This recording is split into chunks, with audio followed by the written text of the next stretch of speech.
I'd like to welcome you to this special meeting of the Water Pollution Control Authority and the regular Town Council meeting of North Branford. It is Tuesday, December 9th at 6:32. Please join me in a salute to the flag.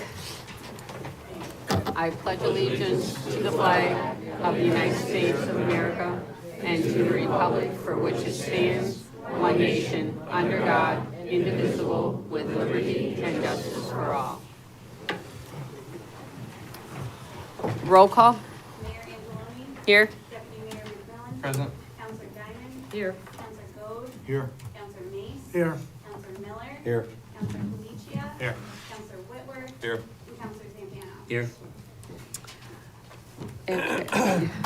Do I have a motion to approve the minutes of the November 18th WPCA and Town Council meeting? So moved. Second.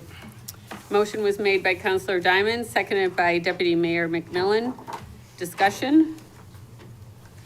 All in favor? Aye. Opposed? Abstain? Motion carries. On to the WPCA agenda. Correspondence regarding the WPCA, there's none. Unfinished business, none listed. New business, none listed. And citizen statements and petitions regarding WPCA. Okay, nothing there. So we will go on to the regular town council meeting. Tonight, we are very pleased to have, I believe we have the football C division here first tonight, right? Okay. So we would like to recognize, and I'm going to read a little citation and then I'm going to ask the team to come up and we will present this to you. But the Town of North Branford citation to the North Branford Youth Football C Division.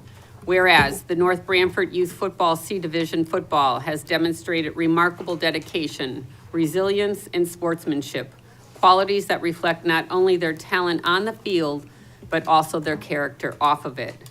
And whereas their commitment to teamwork, consistent effort in practice, and unwavering determination in competition have set a powerful example for their peers and inspired everyone who has watched their journey.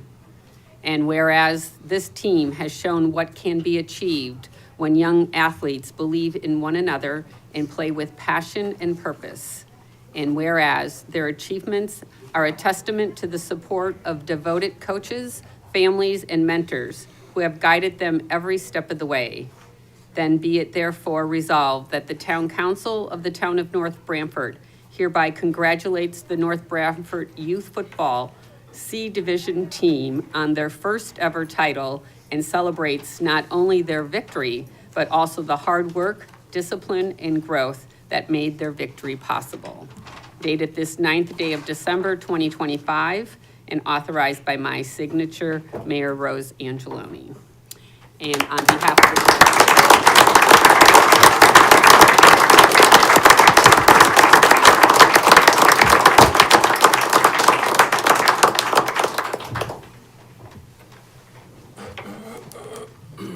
team, you want to come up? Coaches, are coaches here? Yes.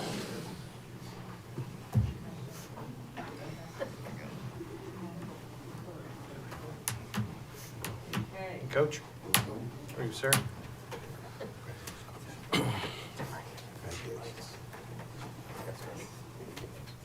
Congrats, Coach.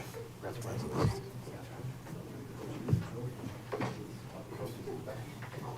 The trophy's in the back. Get the trophy. That's yours.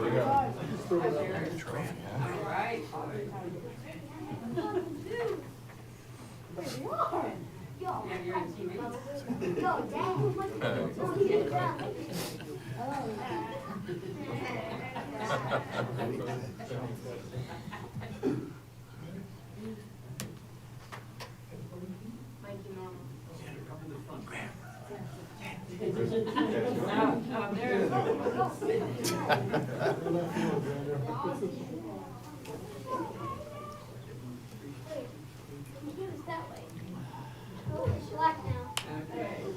Good stuff, guys. Good job.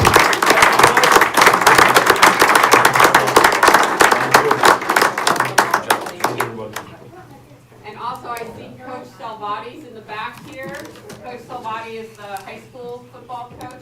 Remarkable season this year, 9-1, made it to the state playoffs.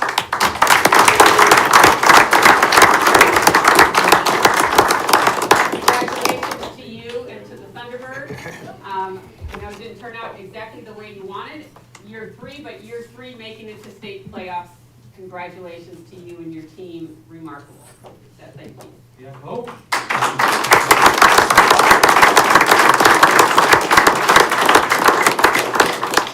So boys, I know as excited as you are to be here, you don't necessarily have to stay here. If you would like to leave at this point Fun. with your parents, you are more than welcome to, because we do have Team B coming in after you and Team A after that, and unfortunately, we don't have room to have all of you at one time. So it's up to you. If someone will stay, you can, but you are more than welcome. Congratulations, guys.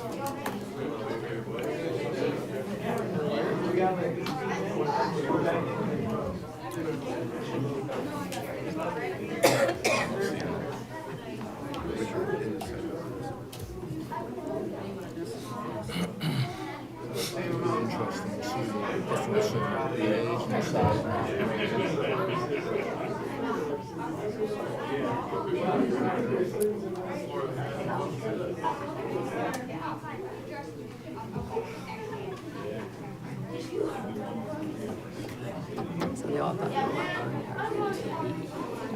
Great. well, they're on YouTube. I know, wasn't that great? And there was such a good time. Right, yes. They're just sitting there, great. This. We can't really see this to me. It seems so long ago. I'm playing for these teams, man. It was a lot of fun today.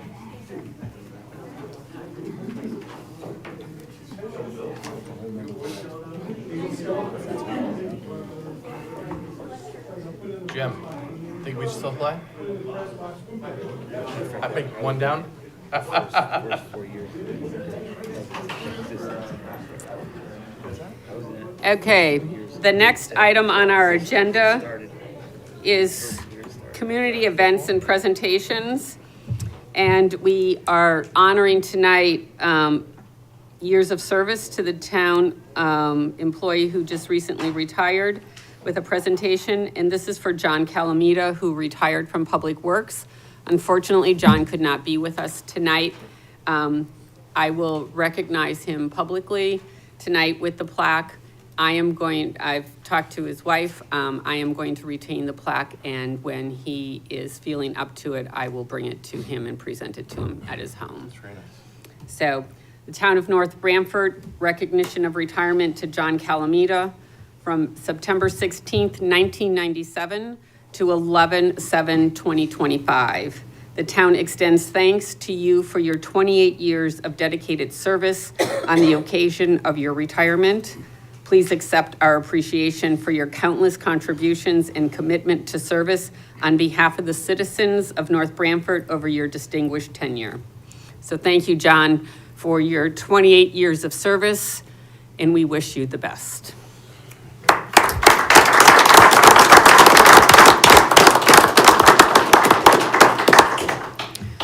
So we are just going to continue on, and when the next group of the next team comes in to be recognized, we'll just kind of stop and do that and then just continue on.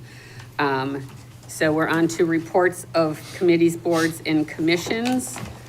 First one is economic development. Yeah, the economic development met last night, and in attendance was Matt Fleming, who will eventually be joining the commission. And he had a lot of good insight on things, worked out pretty well. I think that's a good selection having him aboard. And also they have plans for the restaurant of the month that's gonna be upcoming in February. Okay. So is it like restaurant, like they did last year? Yes. Restaurant week? Yeah. Well, they do it for they're the thinking month. about doing some type of other expansion a little bit, but that's still in discussion. Eventually it'll come out. Okay, okay, great. Okay, Park and Recreation has not met due to lack of quorum, and they were supposed to meet tonight, but canceled their meeting due to lack of quorum and a conflict with the town council. So they are looking to schedule it for next week. Police commission? The police commission canceled this month's meeting. Okay. Fire commission? So Counselor Miller and I attended the last meeting on December 4th until the mayor appoints somebody officially to that position, but being that Bruce is no longer here, we decided that we would go and attend. Took place on December 4th. Some of the things discussed was engine one was out of service, and the spare engine once again came in handy for the department. I know sometimes we wonder why we have that extra engine, but it was definitely useful recently. And of course, we do have the new engine on order, so it'll be a couple of years before that gets here, but just wanted to fill in everybody and let them know that that extra engine is coming in handy. The next thing discussed was ambulance 42. Is basically taken out of service, and they're gonna retire it. There's repairs needed on it that it just doesn't make sense to repair that ambulance. The department is looking into options that they may have in replacing that ambulance as a backup. There was some talk about some used ones being available, and we're waiting to get the details on that. They approved 3 retirees for pension, which was Michael Garcia, John Carafino, and Stephen Koplick, who was honored posthumously. And we'd like to thank all of them for their service. And I think one of them had over 30-something years of service, which is just amazing. So we thank them for that. There were 2 deputy chiefs appointed. One was Tom Hart, Deputy Chief of Training, and also John McFarland, Deputy Chief of the EMS, or Company 4. So I'd like to congratulate them on their appointments.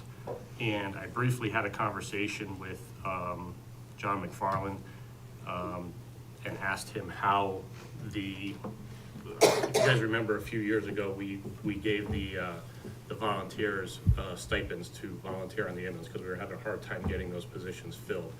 And we were having to pay an outside company to fill those positions. From what he has told me, it's been an overwhelming success. Right now, 70%, or initially 70% of the time slots or whatever, shifts, I'm sorry, were being covered by the outside agency. We're down to about 5% of the outside agency covering those shifts. So the stipend has definitely been a good incentive. I asked him to do a cost analysis on that to see actually what that has saved the town, and he said that's one of the things that's on his plate and he wants to do to present that to us. So he's gonna, once he gets that, we can have him back and present that to us so that we can see the cost savings on that, okay? The last thing is they're doing their Santa rides with the fire apparatus, and just want to make an announcement to everybody. Company 1 is going to do it on December 13th. If you go on their website or on Facebook page, they actually listed a route recently with all the streets that they're going to hit in the order that they're going to hit them. And then Company 2 and 3 both do it on Christmas Eve as well. So you can be on the lookout on Christmas Eve for both Company 2 and Company 3's fire trucks with Santa. And that concludes my report. Okay, thank you. Okay, it looks like Team B is here. The room filled up quite nicely. So we have a citation that I would like to read, and then we're gonna ask the boys to come forward along with the coaches to present to you. So on behalf of the town council for the town of North Branford, I'd like to read the following citation. This is to the North Branford Youth Football B Division. Whereas the North Branford Youth Football B Division football has demonstrated remarkable dedication, resilience, and sportsmanship, qualities that reflect not only their talent on the field, but also their character off of it. And whereas their commitment to teamwork, consistent effort in practice, and unwavering determination in competition has set a powerful example for their peers and inspired everyone who has watched their journey. And whereas this team has shown what can be achieved when young athletes believe in one another and play with passion and purpose. And whereas their achievements are a testament to the support of devoted coaches, families, and mentors who have guided them every step of the way.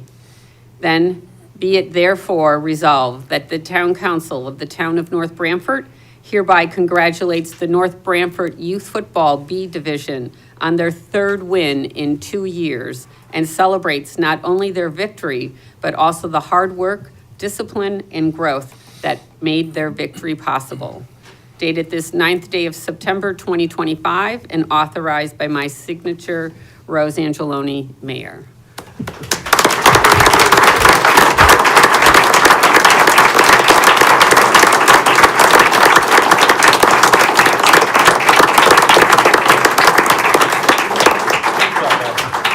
Boys, do you want to come up? And coaches?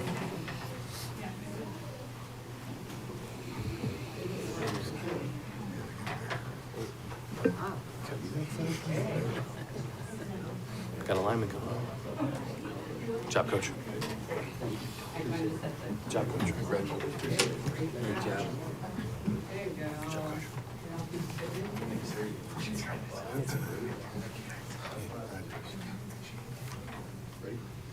Okay. You can have more parents come up to the front after the first group goes. I know. Oh, crack. Come on up. Full of it, man. You're really more than I am.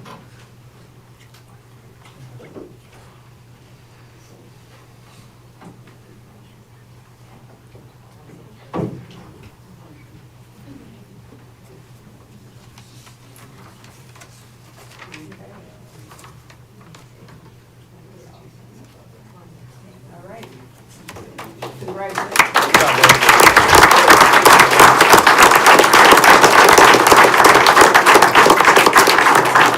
Good job, guys. Let's bring it in, MB on three. 1, 2, 3.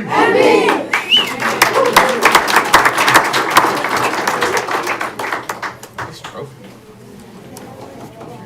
Big trophy. Yeah, man, that's a nice trophy.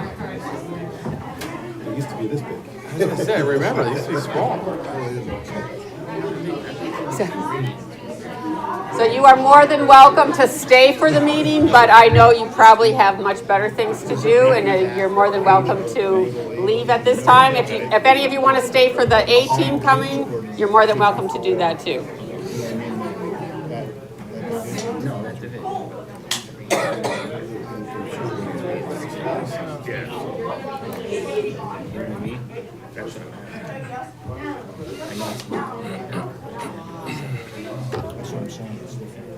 Time to take. Seven. Yeah. Seven. Six, seven, six. Some fifth, sixth. It's a bit tall. Yeah, I think it's like 4 or 5. Yeah, it's at 4 or 5, yeah. Okay, we will wait, there's one more group coming in, but we'll just continue on until, well, maybe they're all Here, here. filing in, there we are. Or we'll just get a few more committee reports in here. Planning and Zoning Commission? They're meeting Thursday. Thursday, okay. Finance Subcommittee, the meeting would have been tonight, but since we had council, any agenda items for finance are on our agenda for tonight. Public Safety Communications Subcommittee? Public Safety Communications Subcommittee will meet on January 14th, and we need a lot of people in attendance because we have to make some decisions on whether we're gonna pay some bills to Motorola. Oh, okay. What day? January? January 14th. And where's that meeting? Usually. I'm sorry, at the police station at a conference room At what time? at 5 o'clock. You sent out an email reminder all of us. Okay. Inland wetlands? Okay, Inland Wetlands met last week. Unfortunately, I was unable to attend, but thanks to Kathleen, I have some information. The first application was for 90 Ciro Road. They want to add a fourth building, but in order to do that, they have to check the septic and the stone wall that they want to put near the inland wetlands. So there is a sidewalk this Saturday on December 13th at 9:30 a.m. The second application was from Al Rose for 40 Valley Road. Request to approve maintenance of an existing pond in order to include drainage of the pond and to remove organic sediment from the pond, and that was approved. Okay. All right, Blueprint Committee. Blueprint met and we invited Rory to discuss his draft proposal of the, how monies can be spent from the town properties that are sold. And we also talked about Parks and Rec and different fields and where they are and what the activities are on them, and everything's, you know, in discussion. Okay, Yeah, and there'll be no meeting for December. okay. All right. Okay.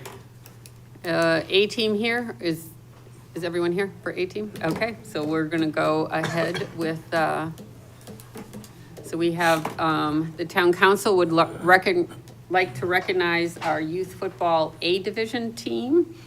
So I have a citation that I will read here.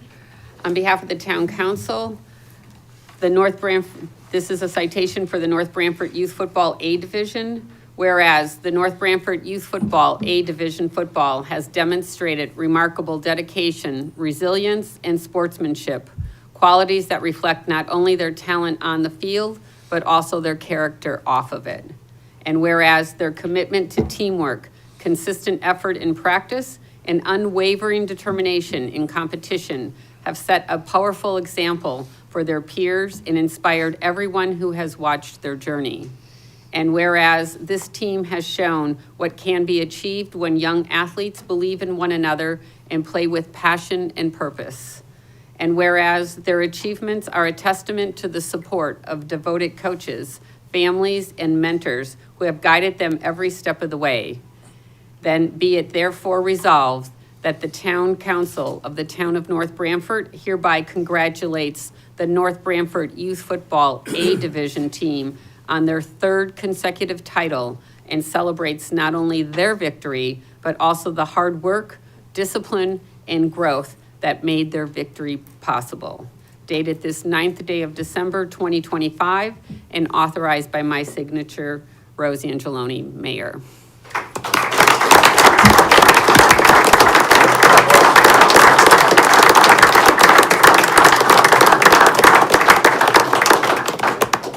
Boys, you want to come up and coaches?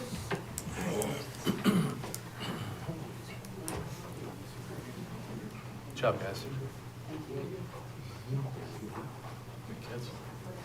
So are you all eighth graders, or are there some seventh? Yep. Yeah, the eighth graders going on, are you planning on playing football next year for Salvati? Oh, yeah. Yeah, oh, yeah? That's a big yeah. Congrats, buddy. Congratulations. Okay.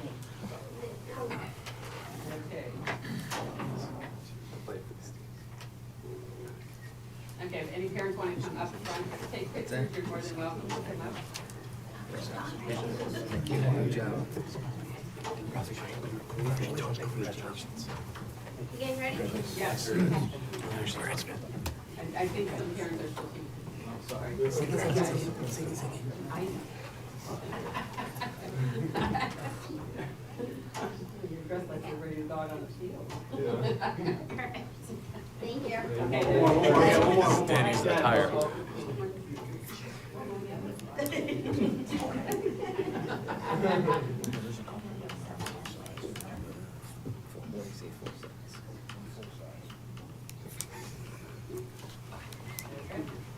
Nice job. All right.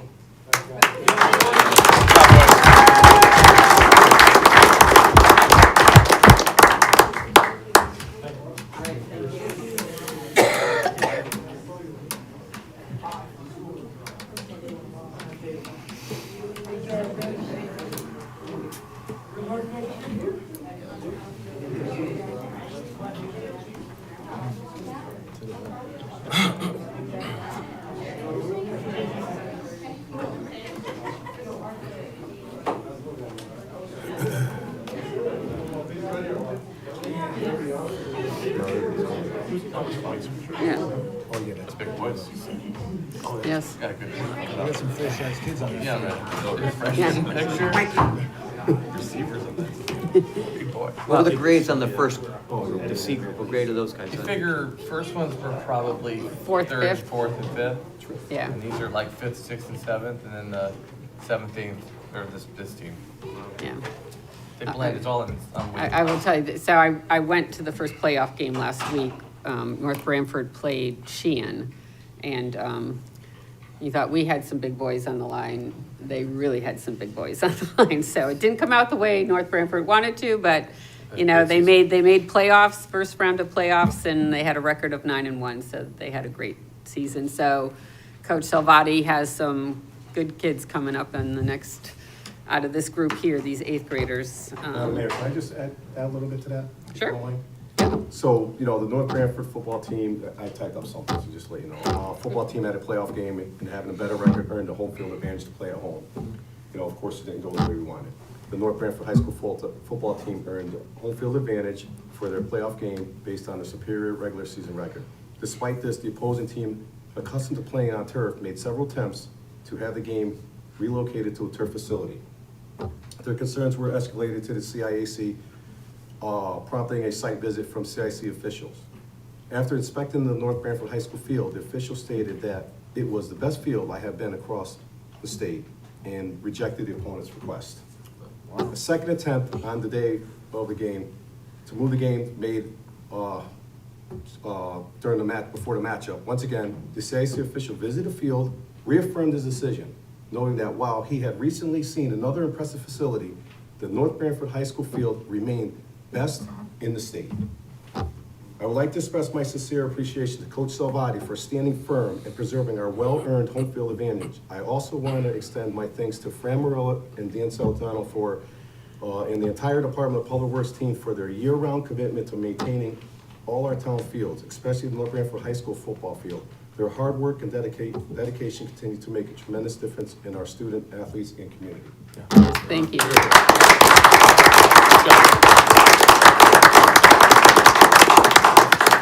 Thank you. That's some good stuff. It is. That's Yeah. good. That's really good. To say that our field was That's best, good stuff. you know, everyone walked out with their chest out, so. I wish we had better results. That's okay. That is good. As Coach Salvati said, to be continued, so, Yes, yeah. so that's a good thing. Okay, we will now go on to the town manager's report. Thank you, Madam Mayor, members of the council.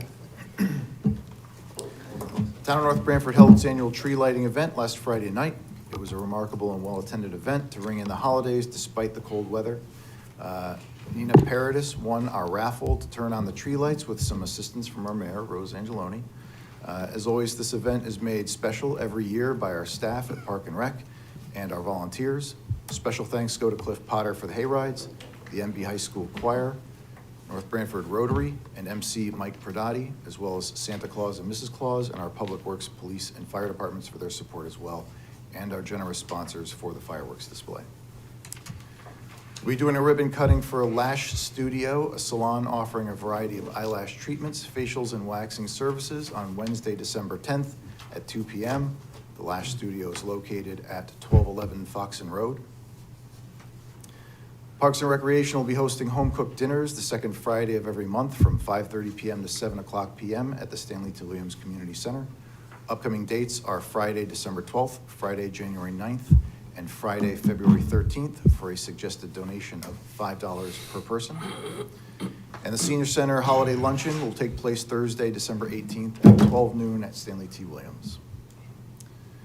The North Branford Public Works Department restocked its sand salt mix at their shed, and all residents are welcome to help themselves to a limit of 2 5-gallon pails. The shed is open 24/7 at the North Branford Public Works for residents only, no contractors. As the council is aware, for the past 2 years, we've filed our audits to the state of Connecticut with 6-month extensions until the end of June. As we've corrected and caught up with a number of the issues that have caused these extensions to be necessary, we targeted this year's submission to the state of Connecticut by the unmodified deadline of December 31st, 2025. Our finance department has completed the front end of this work, and our auditors have been at work here since last month, completing final audit procedures and internal quality review. In your folders tonight, you have a letter from Michelle Loso from our auditors at Seward and Mondi. The letter indicates that a little more time is necessary for them to complete their work. Additionally, there are a couple of items beyond our control that of the auditor that will necessitate a delay in filing by December 31st and will in fact impact the audits of all towns. First, the issuance of the federal compliance supplement by the Office of Management and Budget was delayed, only having been issued on November 25th. I believe this delay was related to the lengthy federal government shutdown this fall. Our auditors must incorporate this new guidance into their process and have been given an extremely short time frame to review it to ensure compliance, so this necessitates a delay. Secondly, there is a brand-new General Accounting Standards Board pronouncement on compensated absences, which will require additional time to process. While we are not pleased that we will not be able to hit the targeted December 31st deadline, our auditors estimate that a 1-month extension should be sufficient to complete issuing all required reports by January 31st, 2026. We've accordingly filed for the 1-month extension and expect it will be completed then. This report represents a significant improvement over our prior 2 years as we finalize corrective steps in our year-end procedures. The North Branford Police Department is once again serving as a drop-off point for Toys for Tots. Those wishing to contribute can bring an unwrapped gift and place it in one of the drop boxes located in the department lobby. Your generosity can help bring joy to children in need this season. The Police Department will be collecting toys now through December 18th, I believe. Is that right, Chief? December 18th. The annual staff holiday party will be held this Thursday, December 11th. To accommodate it, Town Hall will close at 4:00 p.m. that day, so those with business to transact with any office there should plan accordingly. And just a reminder that I put out a monthly email newsletter that goes out on the 4th Friday of every month. The next one will go out Friday, December 19th, which is 1 week early on account of the Christmas holiday. The newsletter contains news and announcements from the town and is a great way to keep up with what we have happening. There is a sign-up form on the front page and my page of the town website to receive the newsletter.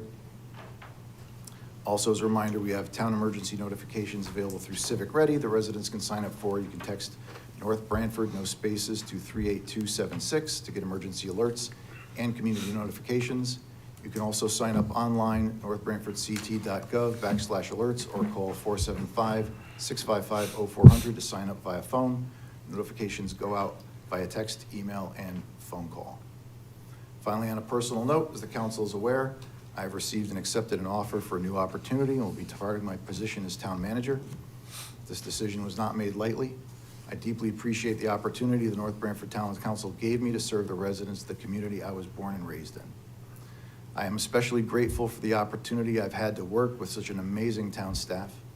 These are hardworking, dedicated public servants who are tireless in their effort to make our amazing little town the best it can be. And I thank the council, the staff, and the residents who have given me such great support in this role. I'm looking forward to the new challenges that await me, and I will always remember the great people I had the privilege of working with here. And while the town council and I will have to determine an agreed-on date for my departure, I'm committed to ensuring that a full and seamless transition of my responsibilities takes place. I'm proud to call North Branford my home, and I'm privileged to have had an opportunity to serve it. As a reminder, in observance of the Christmas holiday, town offices will be closed noon on Christmas Eve, Wednesday, December 24th, closed Christmas Day, Thursday, December 25th. Christmas is a trash holiday, so those with collections regularly occurring on the holiday, your collection will be 1 day late that week.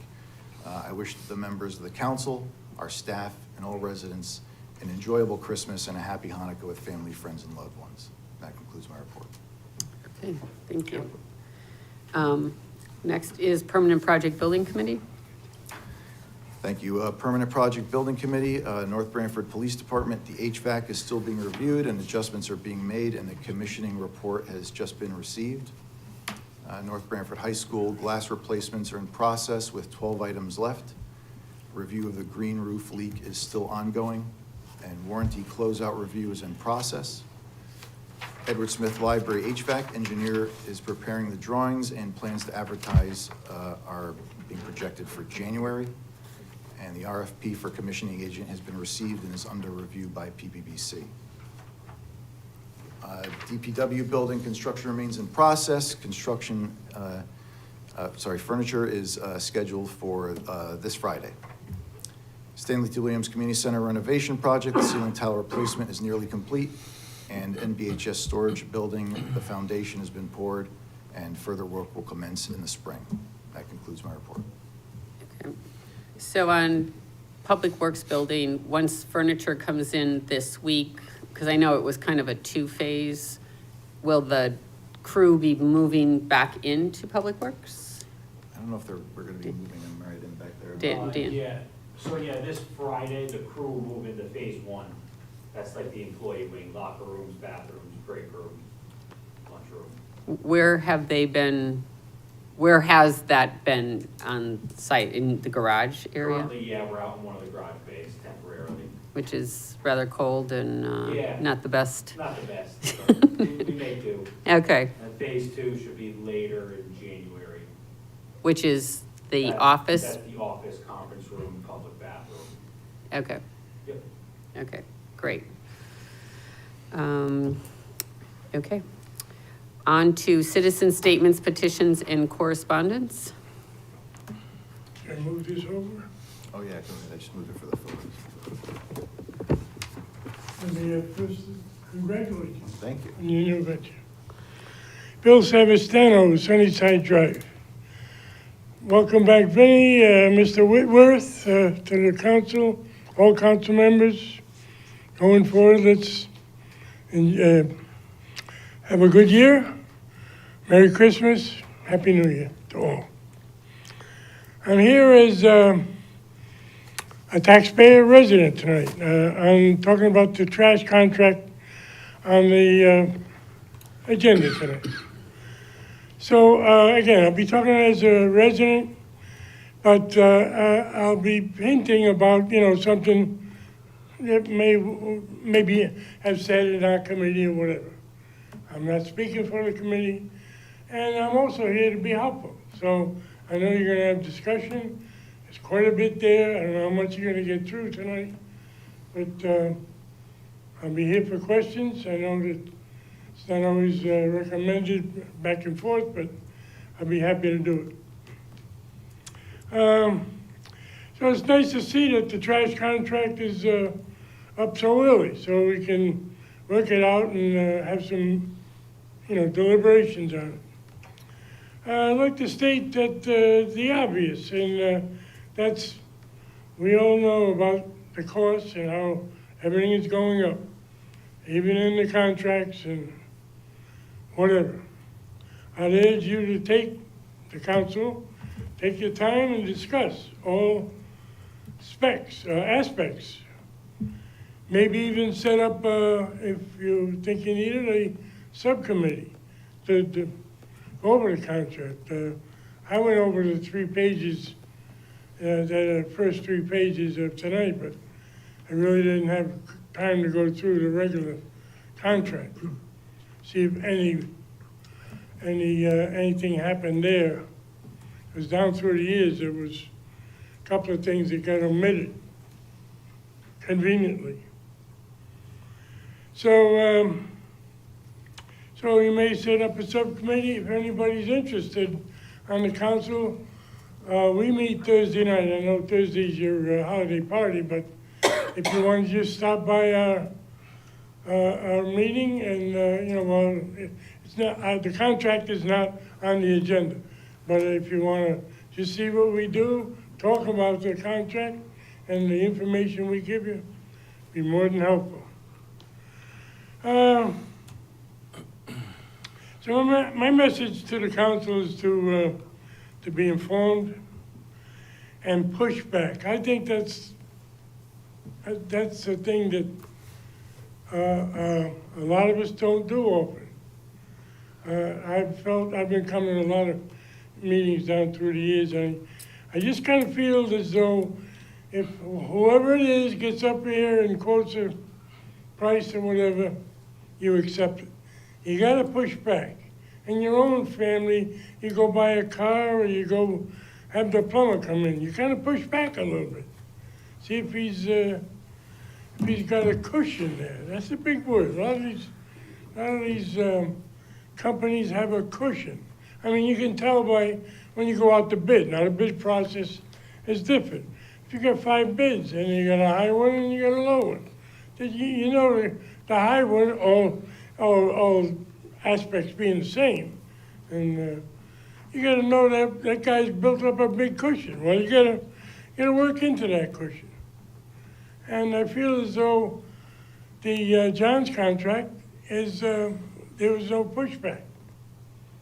Now, John's is a town-owned company.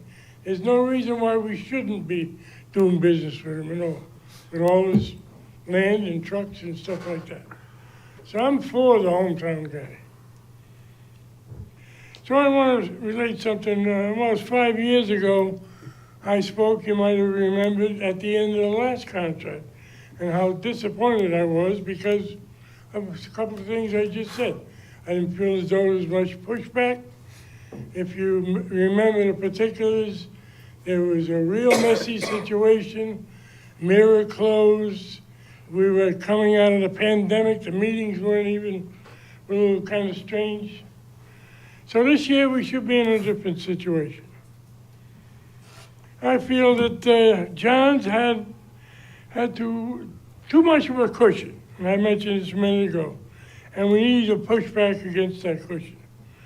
I'd like to call your attention to the annual increases. Now, this is different on this contract going forward. Now, I have information and stuff, and I can only go back to 2012, and we started this whole single stream thing.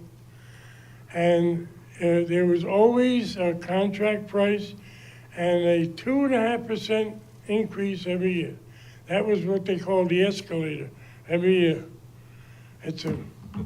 Sometimes it's a detriment because it's not a fixed increase each year, it's a percentage, which means that years 2, 3, and 4, now it's compounded interest. So you get beat up on the escalator and the interest. So I call your attention to that because the first year, next year, according to the paperwork, the contract's going to be the same. Year 2, 3, and 4 is going to be determined by the Consumer Price Index. Now that's a whole nother ballgame. I have no idea. The town attorney here, there's a number you can look up to explain to them. I don't know if you've seen it, but so we'll need help there and going forward with that. So that means that it's not, that 2.5% is now 3%, could be 5%, depending on the index. And how are you going to plan that in, as far as working on a contract? It's going to be interesting. So I'll cut to the chase here. I feel as though going forward, we can keep a status quo, meaning no increase. Now we know we got no increase next year. But from here on out, I think we can keep it the same right for the next 3 years. And the reason I say that is going back for 5 years, almost 5 years, with that other contract, they increased from year 9 to year 1 of the last 5, year 10 or whatever, a 25% increase. I think maybe Ron might remember it, brought it up at the meeting then. I thought that was pretty steep.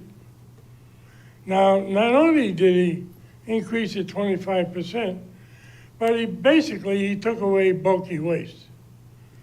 Now, he stood before you and said he's going to give it to you, but that's a spin on words. That's a, catchy situation. He charged you 25% more, then he says he's giving you something. Well, you paid for it, and you paid extra for it. And also, if you remember, he wasn't going to pay for the totes no more. So the totes, the first year of this last 5, there's been 2 bills actually. The first year was $18,000 for for over 100 of each kind of tote. It was 112 of each. And then only a few months ago, there was another bill for 11,000, a few more totes, one, whatever it was, and a bunch of parts, because he does repair them. So I'm saying that to finish up, the last 3 years, the bulk we paid 300,000 for 100,000 a year. And I say, we are status quo, and that's our way of getting even, if you want to call it get even, or leveling out the field. Couple of things I don't want my, You have to wrap it up, Bill. Yes, You're already over. one more minute, please. Go back to 5 years ago. We were at $1 million for several years. We got the benefit of last 2 years of free recycling, and that kept us right around $1 million. But from that point, I'm losing my thought now. So if we took round figures, 50 weeks into $1 million, that's 20,000 a week. Basically, that's what he makes a week, but that's what he gets a week. But now, right now, we're at $1.5 million divided by 50 weeks. That's 30,000. Now that's, in 5 years, we went from 20 to 30,000. That's a 50% increase. We can't sustain that no more. So I'm here for the rest of the evening. Hopefully, I can help you with any questions. Thank you. Thank you. Thank you, Bill. Cliff Potter, 1251 Middletown Avenue. I don't want to bring this up, but I guess I have to. There was a lot of ethics violations during the last contract. I personally talked to Andy Bizzuto. People from the recycling committee who have no business going behind your back was asking Andy questions. Andy did not feel comfortable talking to the people. You are the people he should be talking to. When the recycling committee goes out and does stuff on their own, they're out of control. Again, you know I'm after commissions and how they behave. And that behavior was not to be tolerated, and it should not happen again. Any dealing with contracts and contractors should come from you, not from the man behind me. And I'll still give you a ride home, don't worry. I don't think so at this point. Okay, whatever. No, I'm a man of my word. Well, I am too. So again, there was a lot of things, and I don't like to bring up dirty laundry. And again, it happened. You all know, well, you don't all know because some of you are new. And when they go to talk to a contractor, he gave them bogus numbers because they weren't the official representatives. That can't happen again. How you handle talking to the contractor is not through these people, it's through you. You may want a subcommittee, but you can't give them the power to bother contractors. It's not healthy, and it's not ethical. And again, if you go to an outside town, we've had that. We had this company from Manchester. It was terrible. Our garbage sat at our curbs for months and for weeks. They broke down. They didn't show up. Andy's in town. He's a resident. He pays taxes here. He employs people from our town. His equipment is taxed. His property's taxed. And other vendors come into town and spend money here. So again, if you go into this at all, you be the controlling people, not the man behind me and his people. It was very embarrassing. Mike Duty had to come back from out west to help fix it. That's the part, I mean, I didn't want to have to say this tonight, but that's what happened. I don't know how many of you were here when that happened, but it happened. Now, I just wanted to thank all the parents that brought their kids to our hay rides. We have got the best kids in the world in town. They're so polite. They're just great kids. They're going to be great citizens in this town, and they're going to make this town great. And the efforts of everybody. we love doing that thing. I think we'd do it if it was sub-zero in a blizzard. We still have it because we have that much fun. I mean, it's a town effort of a small town, but we go big and we go fast and we have a great time. And so I want to say, as long as I got breath, I'll be there pushing those stairs up and back for those kids to get on the hayride. Because we all had more fun than them, but I'll never tell them that. But it was great. And we were worried that nobody was going to show up because, it was predicted to be so. We did not stop until, I don't know, after 8, from 6:15. I mean, I didn't get to see anybody, but I got to see the people I needed to see, the kids of North Branford, the future of North Branford. So again, that's my attaboy, my ethics. As you know, I'm on committees, so you got to keep an eye on what is done behind your back, and don't let it happen again. And I'll still give you a ride. All right, thank You don't need it? Okay.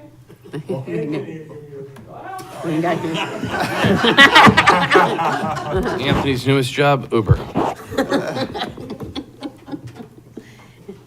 Okay. Any other, so we have one item on the agenda for citizen statements. It's in regards to, it's correspondence from the superintendent in regards to the Auger House. So the Board of Ed has had a use agreement for the last several years to use the Auger House. And they have moved out of the Auger House effective November 30th on there.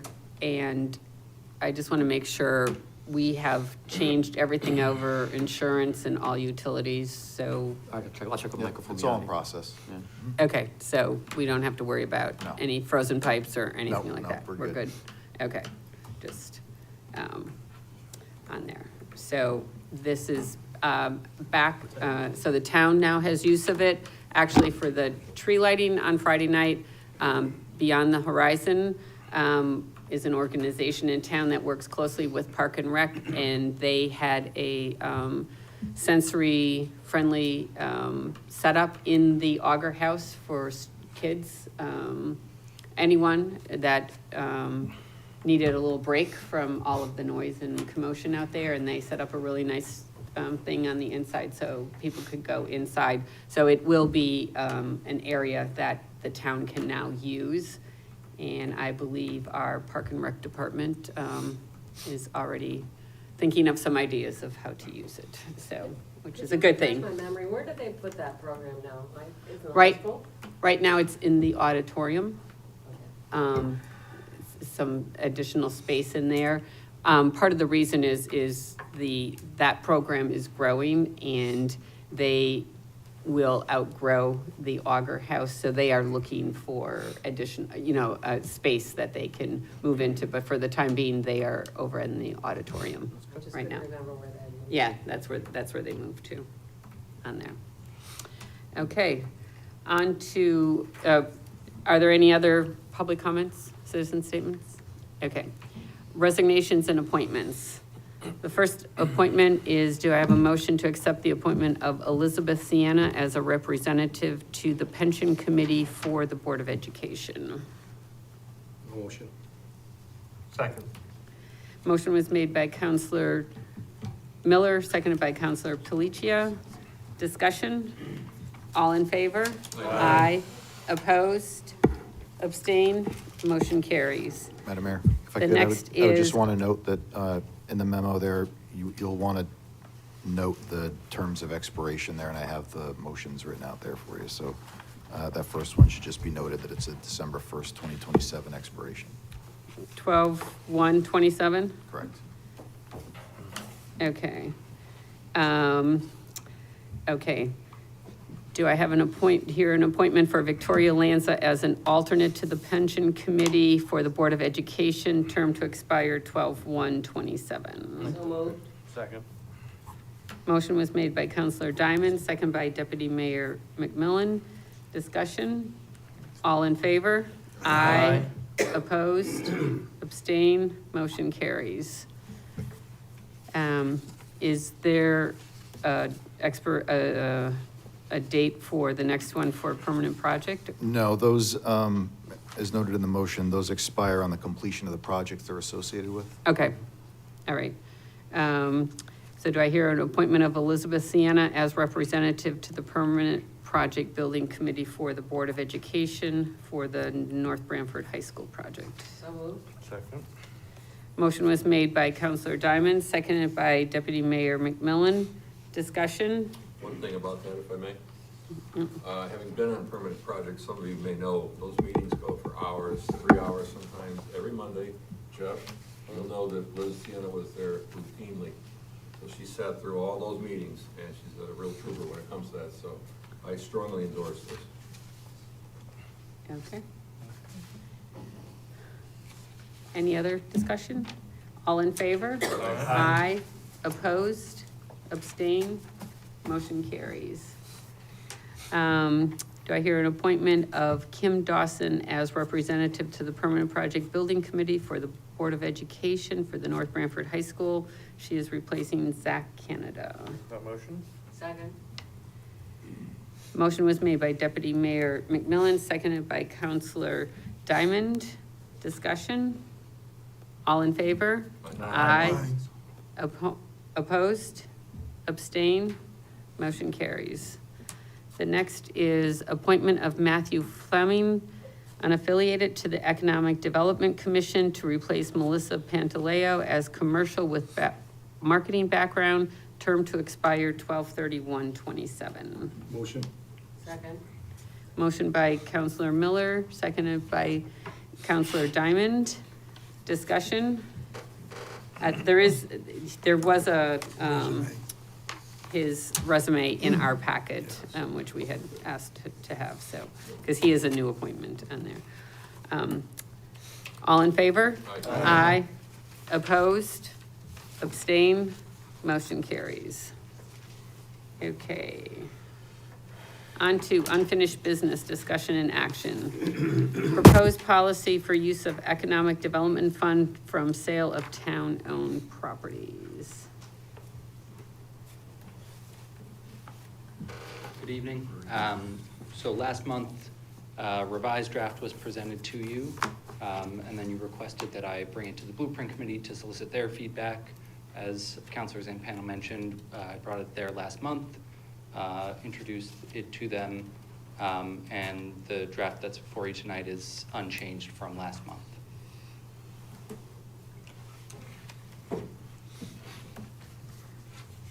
Okay.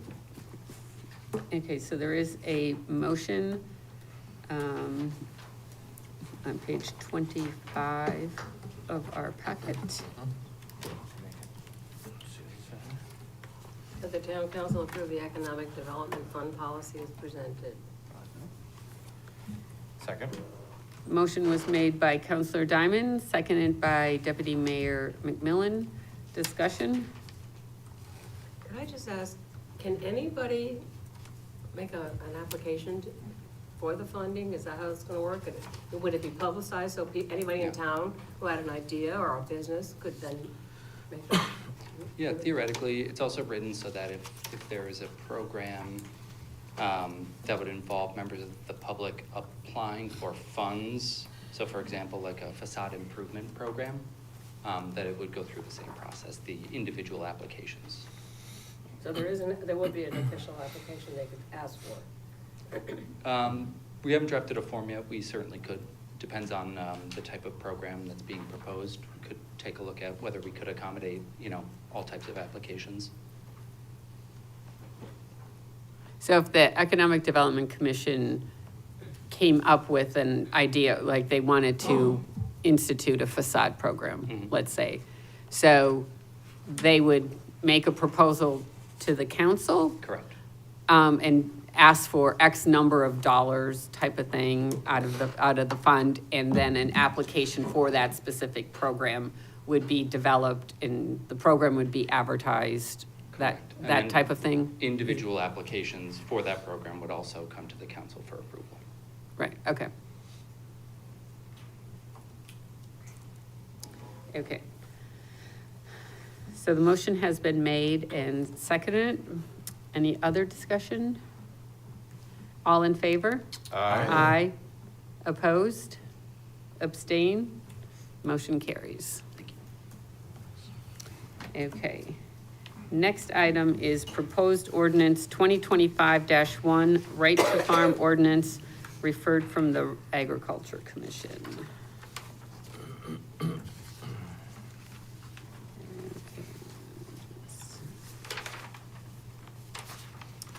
Madam Mayor, you'll have in your packet a redraft of this and review of it. It's the same draft, but you had asked at your last meeting for the town attorney to provide some additional definition information according to Connecticut General Statutes. The town attorney did provide that. I did send that to the council last week, I believe. And that is here in your packet as well from the town attorney. And if the council would like to move forward with this item, you would need to set a public hearing. So there's a suggested motion here to set the public hearing for your next regular meeting, which would be January 20th. Okay, Make that motion. okay. The North Branford Town Council will hold a public hearing on proposed ordinance 2025-1 entitled Right to Farm on Tuesday, January 20th, 2026 at 7 p.m. in North Branford Town Council Chambers at Town Hall, 909 Fox Road, North Branford, Connecticut. Second? Motion was made by Deputy Mayor McMillan, seconded by Counselor Diamond. Discussion? All in favor? Aye. Opposed? Abstain? Motion carries. Okay. Next item is reviewing possible town charter revision timelines. Yes, Madam Mayor, per the last discussion at the November 18th meeting, this is just being held in your unfinished business until the council wishes to take further action with it. Okay.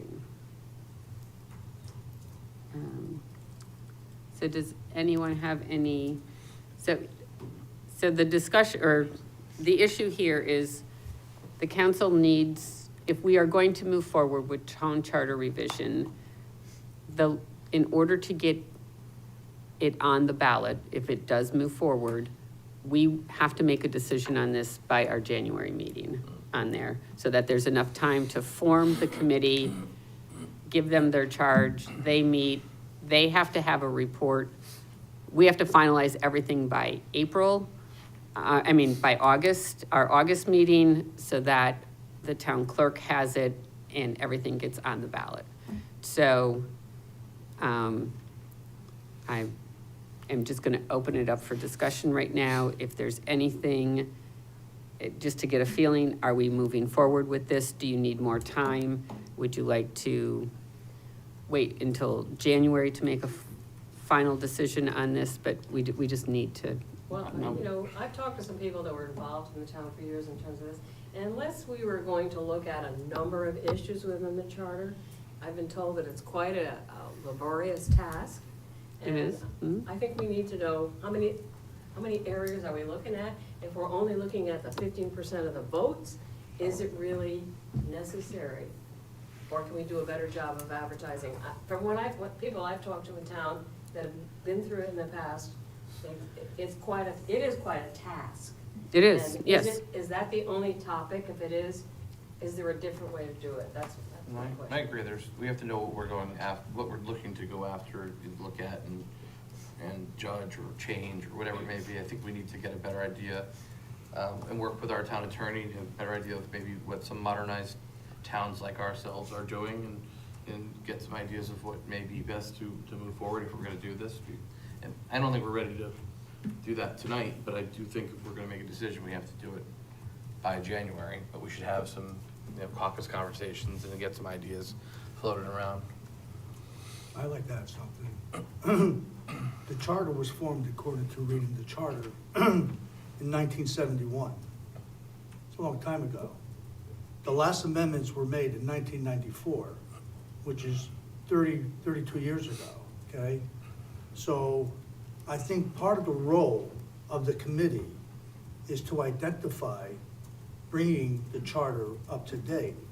So by just saying tonight, we would pick and choose which items to address. I think we should leave that up, move forward and leave that up to a charter committee to say, these are the items that should be addressed to bring it into the 21st century. But if something hasn't been addressed in 32 years, isn't it time to revisit it and say, okay, are we still doing the right thing? And let a committee come and tell us whether we're still doing the right thing or whether we should change certain parts of it. Well, I believe, and the town attorney is that the council gives direction to the charter committee, correct? Yeah, when you form, assuming you form a charter revision commission, you as the body forming it would make recommendations for things that the commission look at. However, they are not handcuffed just to look at those issues. They can and should look at everything in the charter and can make recommendations regarding anything in the charter, not just what you ask them to look at. So if you ask them to look at the 15%, they can go beyond that. They can look at references, you know, he, she, they, them, look at combining boards and commissions, looking at the budget process. There's a lot of things that they can look at. Frankly, everything in the charter they can look at. I'd like to just add that I don't think we should open it up just for the 15%. I think the 15% is there to protect the town, so that a small majority of people who are very vocal on a certain issue do not speak for the entire town. I think it's a good fail-safe that we have there. It was put there for a reason. I think we should maintain that. And I don't think we should open up the charter just for that reason. As for the commission, I kind of look at things differently than Vin. I think if you just throw the charter at a committee, it could turn into a lot of turmoil, and with such an aggressive timeline and a lot of work that needs to be done, I think we need to really identify, you know, at the most 5, you know, hardcore topics to really give them charge on and look at, so that they can stay focused on those things. If they stumble across some other things, then they can bring it before us and we can hear them out. But to just, you know, just hand them over, hey, look at the charter and see what you think. I think it's gonna be very difficult. I think, you know, if we do this, we have to have something in mind. We have to be focused about it, and we need to have a good plan. I myself see no reason to open it up. I think we should leave it just the way it is. Okay. I would like to, Brian, you see a lot of town charters and stuff like that. Is it possible that, you know, you could give us, if we were gonna open up the charter, if you could give us some recommendations on some things that we could tighten up and look at, and then we can, you know, I know it's a tough timeline, but if you can get that to us maybe a couple weeks before our next meeting, so we have some time to digest it. And then we'll have a better idea of you know, what we might want to open it for, or decide that, no, you know what, we're okay with the way it is, and we'll just leave it the way it is. But Ron, let me just respond to what you said. Sure. How many commissions and committees do we have when we go through this here? And we just voted to appoint certain people to certain committees. So we leave it up to those people who want to do that there to make the decisions and recommendations, whether it's laborious or not laborious. But this is part of what we do. And I think by appointing people for a charter revision committee, they could come back and they can say, yes, we should change it, or they can go back and say, like Walt Goat said, well, we don't think that you have to change anything in there, all right? But let's get the opinion of outsiders other than just us. Well, ultimately, I think a group of people working without a charge and a direction is a recipe for disaster. Okay. I think they need to have some sort of a charge and direction so that they know what they're doing. If you get people in there and everybody has their own agenda and they start going off on tangents, nothing gets completed.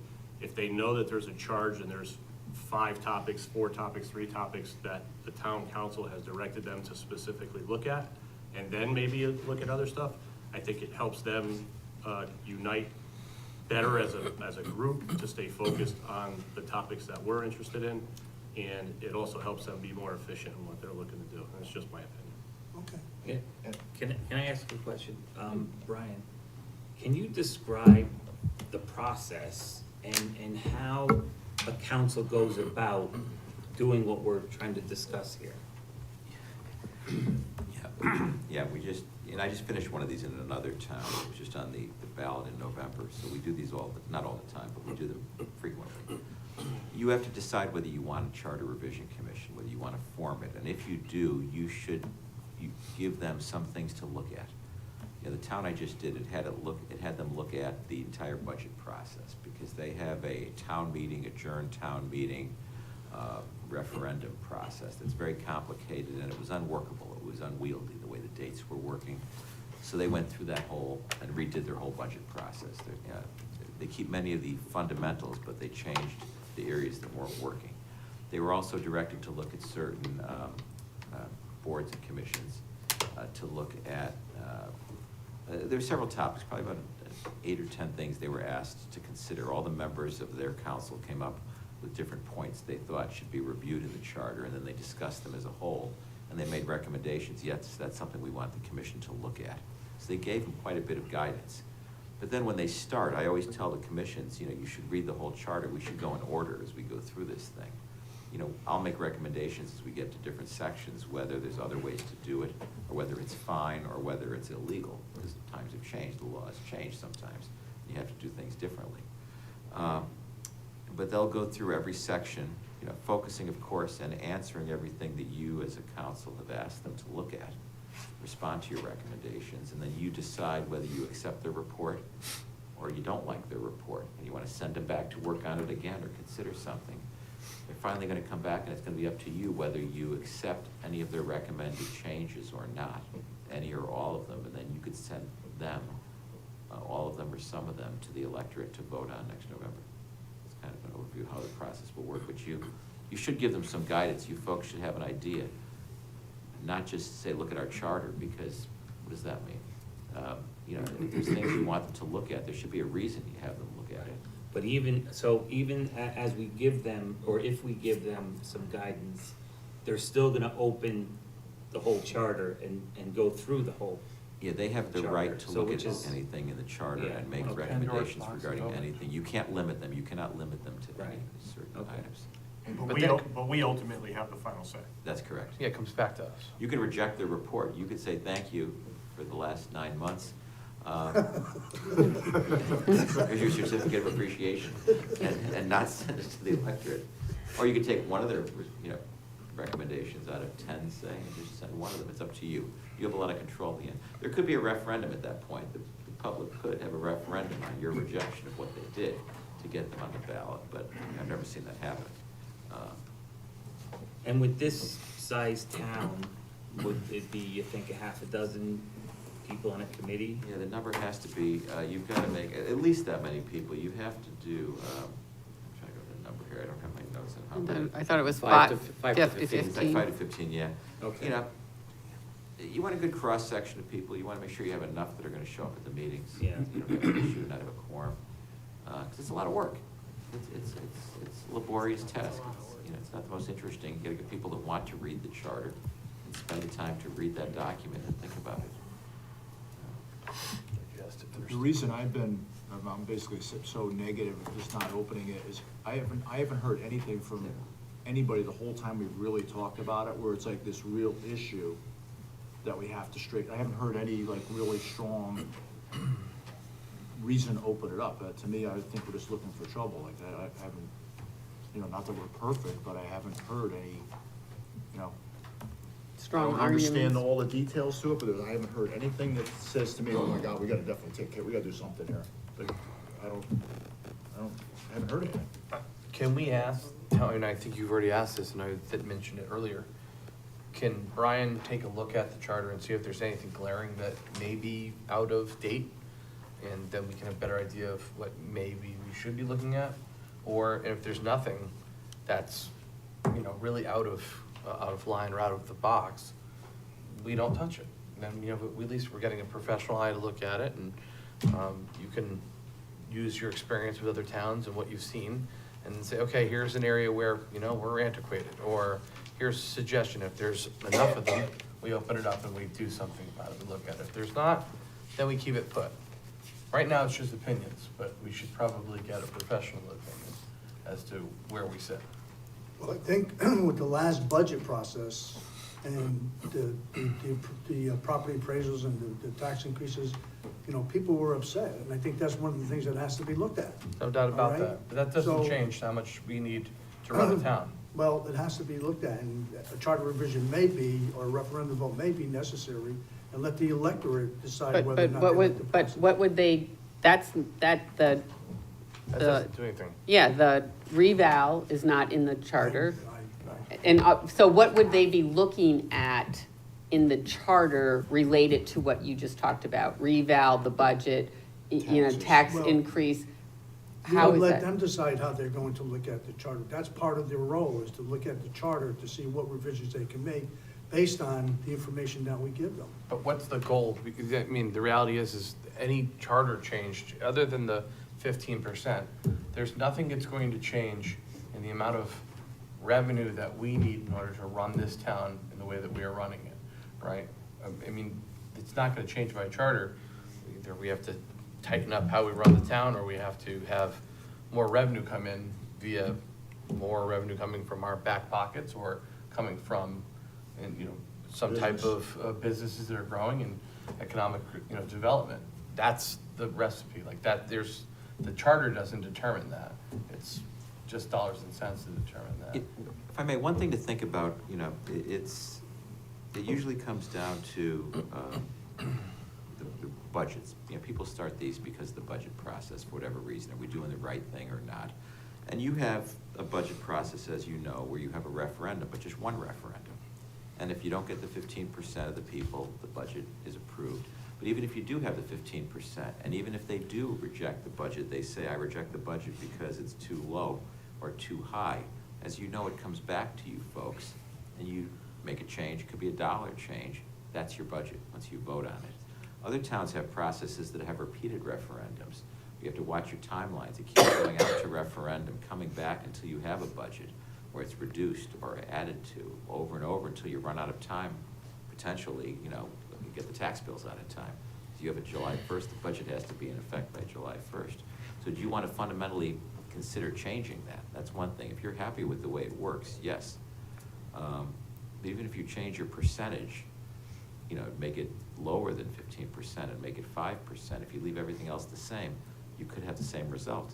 You can have a rejected budget, you can come back, make a slight change, and that becomes your budget. So that's just the system we've always had and how you do it. So you have to think, you know, what you're asking for and where you want to end up, what you want. Yeah, That's just, a very good point. Yeah, so I think more of that and dissecting what we have right now, if you would be so kind to look at that and then apply your knowledge from other towns that are similar in size that you've worked with and have knowledge of, and then you can come back to us, you know, with an abridged report of here are some areas where maybe we are antiquated, or maybe we can use some change, or if there's not enough, we could also, you know, get that type of. yeah, that we can, I will, that can, or you could be right. In other towns, you know, you have to, that's how you look at it, you know, you've always, Of course, you may be antiquated, but doesn't mean, just because it's old. doesn't mean it's wrong, yes. I tell that to my wife all the time about my ties. Ah. My t-shirts, you can, they may be old. I would just ask that you give us 2 weeks prior to our Yes, next I mean, wrote just- that down. Just so we have enough time to digest it. So next And I meeting give you we'll some vote on Christmas it, right? homework. I think you folks should probably, your charter's not very big. No, it's not. Right. It's how many pages? 16 pages. Yeah. You know, I think you guys should, ladies should. you And know, we all got a copy last month get a in the copy, blue you know, folder. It's nice to sit around the fire and with your not favorite my beverage throat. and read the charter by the Christmas tree. Okay, All right, thank you. all right, thank you. Okay. Appointments of liaisons to boards and commissions, this is gonna stand, I will do that at our January meeting on there. So if anyone is interested in being a liaison to a certain board and commission, just shoot me an email or let me know, and I will take that into consideration. On to new business, discussion and action. The first item is ratification of the 2026-29 collective bargaining agreement between the North Branford Board of Education and the North Branford Federation of Teachers. And I would like to defer to Marie Diamond. She was the liaison, she was the board representative on that committee. So Marie will just go over a few points with us at this point in time. Thank you. I would point out that overall, the increase was approximately 12% increase. The majority of increases within the state of Connecticut were 13 or higher. So I think that, I commend the board for working with the teachers, and I also commend the teachers for working well. We only had 4 sessions, which is unusual. A couple years ago, when I was on one of the commissions, I went home at 4 o'clock in the morning with mediation. So I do think that they worked hard together. I would remind the town council that if you reject this contract, it goes to arbitration. I know Rose has too. I was on the board when we rejected 1 year and we lost, and then we have to pay all the fees, okay, if you reject it. We had a lot of information, and I would say that North Branford is kind of in the middle in terms of ability to pay, in terms of where we stand in contracts with teachers. I think that with earlier on steps, we're probably a little higher. With steps, people who are on higher steps in terms of masters and 6th year, we're probably a little bit lower. I think that pretty much overall, we're pretty much within the average.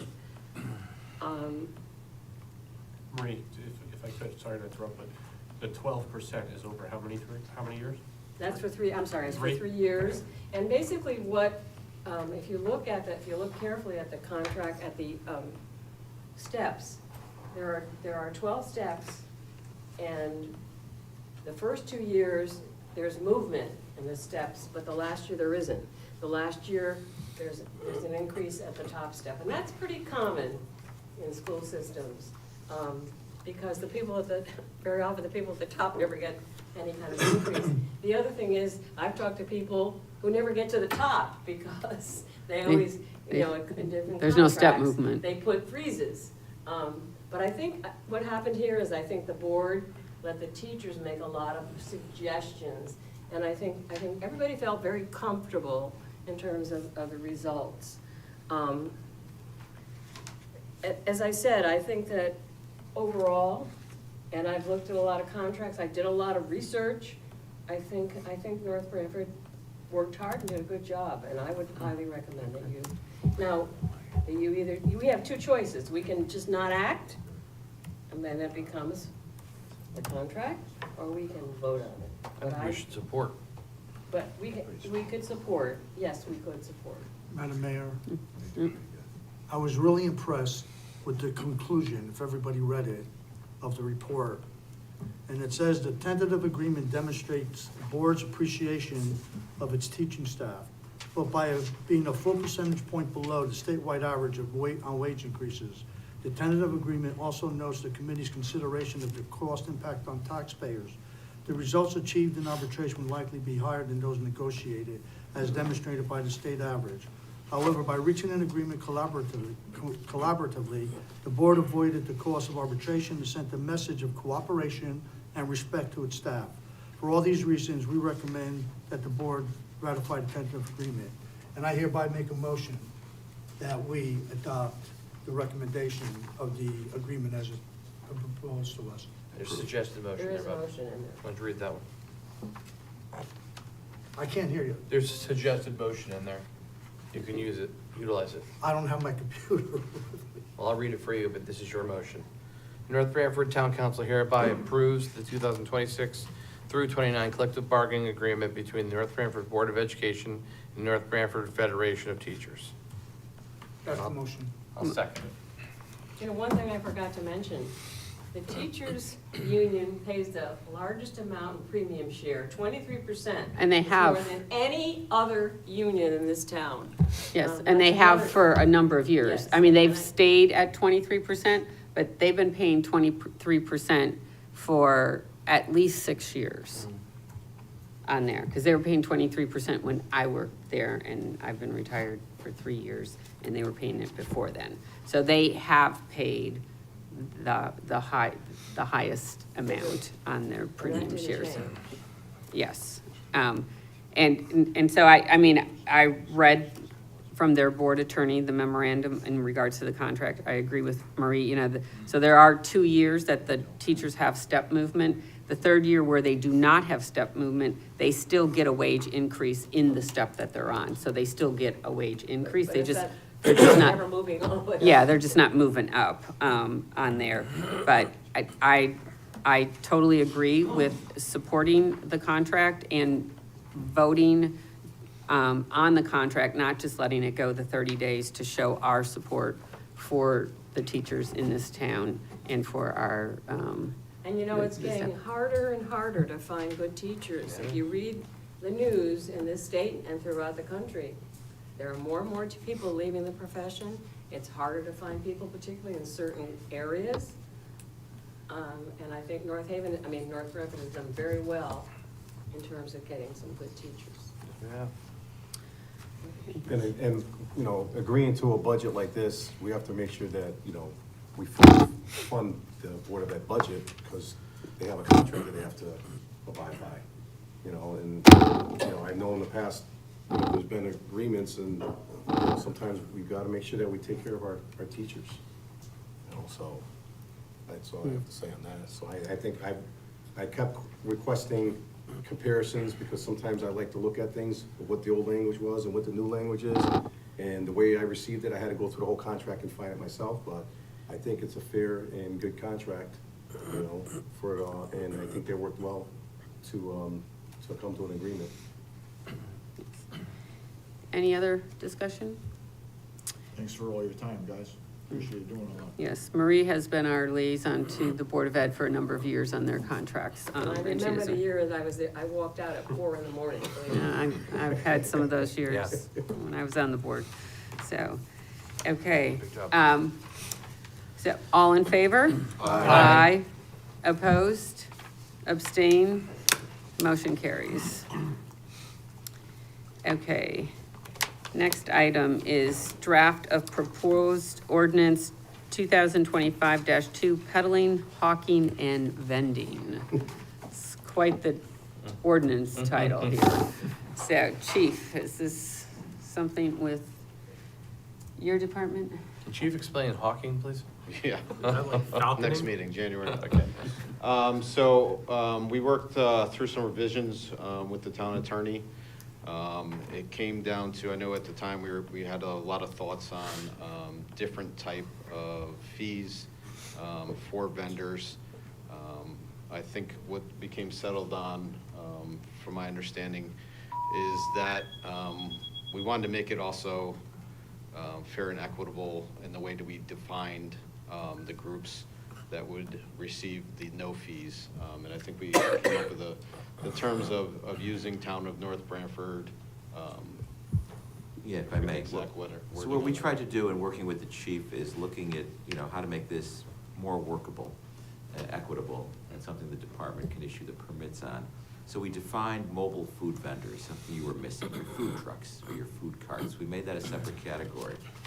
And then, under the fees, something we talked about, you remember last time, this annual fee, we made it so that a mobile food vendor shall be half the price, $125, but for 6-month periods. So we didn't tie a food truck into a full year, into a 12-month period of time, but into a 6-month period of time. And then, probably more important, we looked at the exemptions, and that's something we talked about, school groups, things like that, and we exempted from the requirement of a permit any sale at any event, fair, auction, or bazaar held or sponsored by an ecclesiastical society, a church corporation, a nonprofit organization, or the Town of North Branford School Group, or a Town of North Branford School Group. So we can cover those PTAs, the booster clubs, those types of things that want to have a fundraising event that may not be a formal, not-for-profit, but in fact, it's going, or a scout group that's going back, and makes it easier for them to bring in a food truck at one of those events, or a craft fair or whatever. So. How about the leagues, like the softball, baseball, football, whatever, little leagues. Yeah, if that's Because they're not school-related? Are they Yeah. related to the town? Because there could be rec division Yeah. leagues that do things. Well, rec would be town. Is there gonna be the type of? We kept going back and forth on this line. I'll Yeah. tell you. It's gonna be the type of thing where everybody can kind of say, well, it's at the school, it's on school property, it's for, like, is it gonna be, and then you can almost say, well, it's a school, it's kind of on town property, so. My question is You know, too, is there a we're exempt loophole, is there a loophole in there where, and you started to say something, Brian, if one of those exempt organizations brings in a food truck, the food truck is then exempt because it's tied to that organization? Yeah, you don't need a vendor's license. See, I thought you would need, I thought if like the organization themselves was selling cookies or whatever else like that, but if you're bringing in an outside vendor, Well, they still have to go through East Shore Health and have that permit. And they just don't need, All right, well, they just don't need the permit from the police department. They need That's- both. yeah. they Right, need- right now they Yeah, need both. Right now, they need both, yeah. So what this would do for those types, like school groups and whatever else, they don't need the police. They don't need the police, and if they bring in a food truck, that food truck still needs East Shore Health. 100%. But is there any need to manage the process? How do you know what's going on if, I think they should still get a permit you know what I through mean? you guys, Like, even if let's they're exempt. say I'm associated with the school or a church or something similar to what Brian mentioned, and I'm gonna have a fundraiser and I invite this pizza truck in.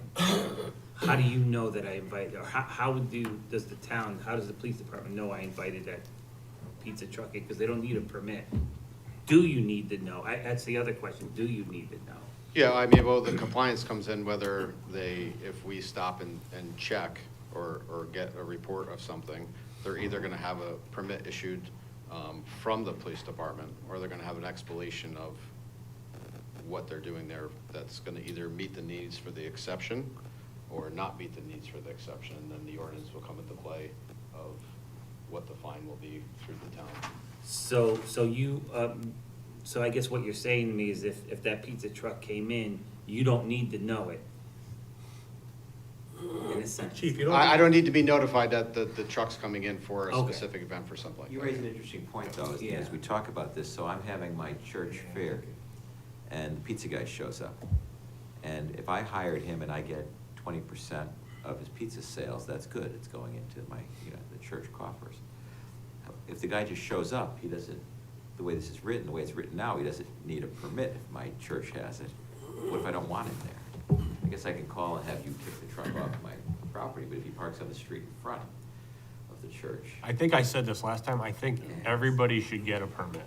Yeah. And I just think, even if they're exempt and they don't have to pay, there should still be a process where they get a permit. And correct me if I'm wrong, chief, but a patrolman gets called out there, and he's gotta now try to figure all this stuff out. Even if they're exempt, if they have the permit there, in my mind, it would make their job a heck of a lot easier, because then they could say, okay, you got your health permit, you got your permit from the town, and you can stamp it exempt or whatever else like that, and then he can say, okay, this guy's good, and move on. But if he's gotta go there, and he's gotta then try to figure out, okay, what's this rule or this standard again, and, try to piece it together and stuff like that, it just seems like if they had a permit, even for the exempt people, it just keeps everything much more organized. Yeah. And it's more work for the police department, because now they have to take care of that. So I do think, and since the beginning, I still think there should be a fee. If somebody's coming to do an event, and if they can't handle spending $50 or $100 for that one day, well, I mean, what do you, you should be able to handle spending that. If you go to a flea market, you go to any of these events everywhere else, everybody's gotta pay fees to sell stuff at a tag, these flea markets. So the fee would be covering the police having to give you that permit. I don't think it should even be free. It should be a small fee. Could be a reduced rate of some Yeah, but I sort. think we should, Yeah. in other words, I think since we're already going, instead of having to have your permit for the year, if we give a one-day thing, but at the same time, the one-day thing shouldn't be $25. I mean, I think anybody that's got a food truck, if they can't handle spending $50, I don't mean to seem cold, but I guess you shouldn't be there then if you can't. I mean, sometimes they're small events though. I mean, I'll just give an example. We did an event for Halloween we brought in several groups for a softball tournament for our young kids. It was separated. It was supposed to be one big event and then it ended up being a smaller group, and then a couple grades above us, they did it on a different Saturday due to some scheduling conflicts. We had some trucks, and I think both these trucks had permits anyway, but let's just say they weren't gonna make any money. They were doing us a favor. They were doing it for the kids. They had an ice cream truck come in that was making, he probably made $50. I mean, he did this to be charitable to the organization. But an ice cream truck basically can't look at, well, I'm only gonna do this one event. They should look at it as, well, No, I I'll get have to it. make sure I go to 5 events, 10 events. Yeah, I mean, How many you would trucks are think gonna that come that's for the one case, event? but I'm just saying that sometimes we're trying to, you have a lot of volunteer people that are trying to get an event for the kids. But the police aren't volunteering. The police have to handle this paperwork. I understand. There's an expense to that, and for their time, we're paying the police department. I get it. And they're monitoring the whole thing, and they're kind of keeping track of it and organizing. I And they're the understand. guys that gotta show up if there's a problem. So why should it be for free? Yeah. There should be an expense. What's our cost right now? It's $250. For the year, Yeah. right? And we're looking Whether at. they use it one day or use it all year long. Yeah. Calendar year. But you have exemptions under your ordinance right now. Yeah. Right now, you exempt farmers, gardeners, tag sale, I'm sorry,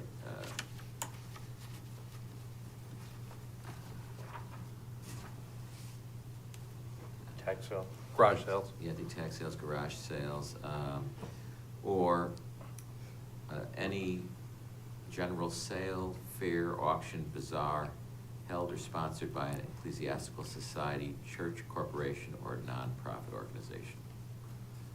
Okay. But you didn't have in school groups, that was a concern that came up last time. I suppose we can have town groups, you know, what is it, if we're gonna have rec groups, or Well, I guess the rec group would be non-profit, right? So, arguably. what started this? What sparked this? Let's go back to the beginning. Are we making a mountain out of a molehill? Yeah, so what sparked it was that we weren't getting compliance. And then when you start looking at why you're not getting compliance, you start seeing where these food vendors are being used at. So we have new businesses in town that were using food trucks, but the fee during that time was apprehensive to them, I'm assuming, because they were only getting use out of it for, let's say a week or 2 weeks or something like that. And then we had groups in town, even whether they were on town properties or doing fundraising events of that nature, where that amount would far exceed what they'd even bring in for profit. And the monies that were, the reasons they were going, they were to fund organizations that support our children and other activities in town. So we were trying to come up with a way where you're not just, you want, if we're gonna be in charge with enforcing an ordinance under the town, how do you make it more equitable to enforce that and to gain compliance? And that's just like any ordinance or statute or whatever is out there. Because I'm kind of getting the feeling, the more we talk about it, the more complicated we're making We're it. almost, I mean, we're trying to make it more expensive than less. Yeah. He's trying to get it less expensive. We're like, let's charge them for everything.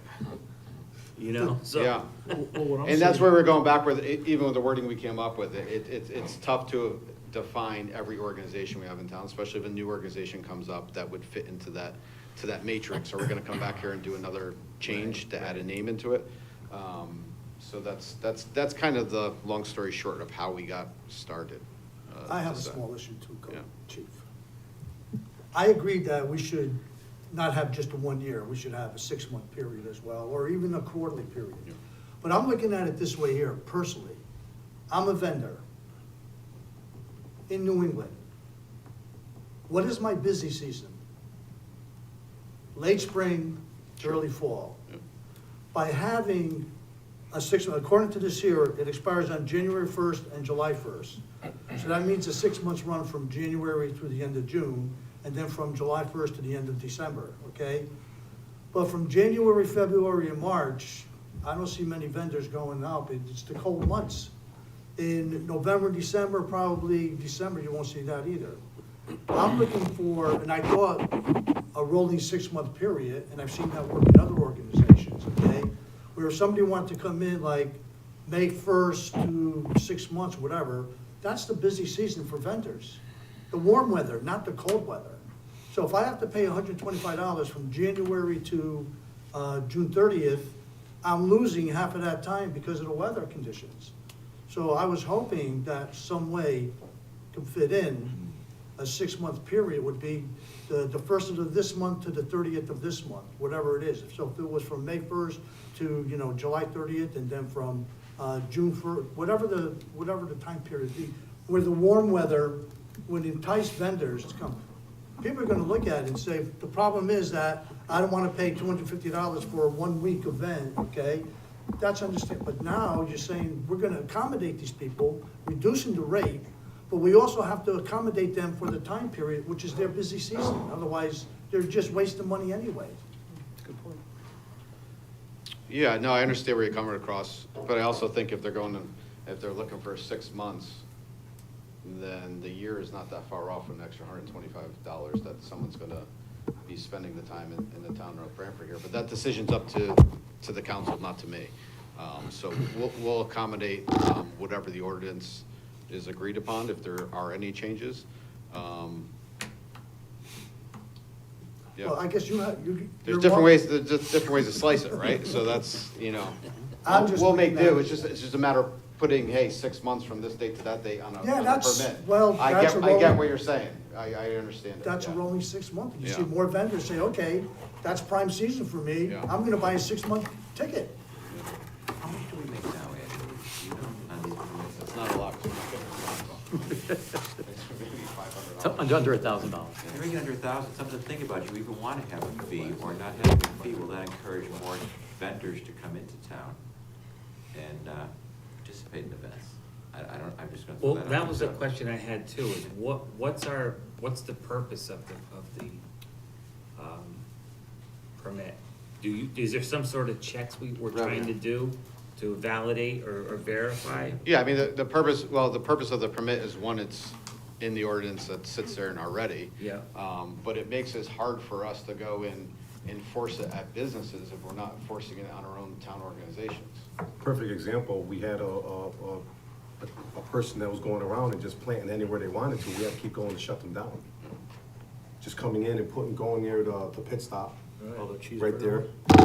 And then they moved over to the Northford Center area, so that, you know, that's the only way we can enforce it. And they actually read the ordinance because now they use a church parking lot. And now they use the church parking lot, so they know. So they say they're exempt in the church Right. parking lot. So it's like, yeah, it's almost like. But I mean, then it's, as far as your end, I can see where the chief is coming from January to the 6 months, because if you're gonna do it any time in between, so just say if you did from April to another time, you still got some more months later on, so we can do, either way, it's a catch-22, you can still have to get the 6 months one way or the other. I was just trying to think of the busiest season. Yeah. But there are Because some that's what places they're during the looking winter at, that do money. have those vendors outside, some restaurants and everything, so. But if you did switch it, like you said, if you made the 6 month period the prime period, and then they could say, well, I can get the deal, I could do the 125. Well, during the prime for- period, For I the would good raise 6 rate. months. Yeah. Or I could do the whole 250 for the year, or I could do the 125 and get the good 6 months. They have that option. We're giving you something, but we still have to get something and still. Jimmy, how much are we making on this right now? Under $1,000. Huh?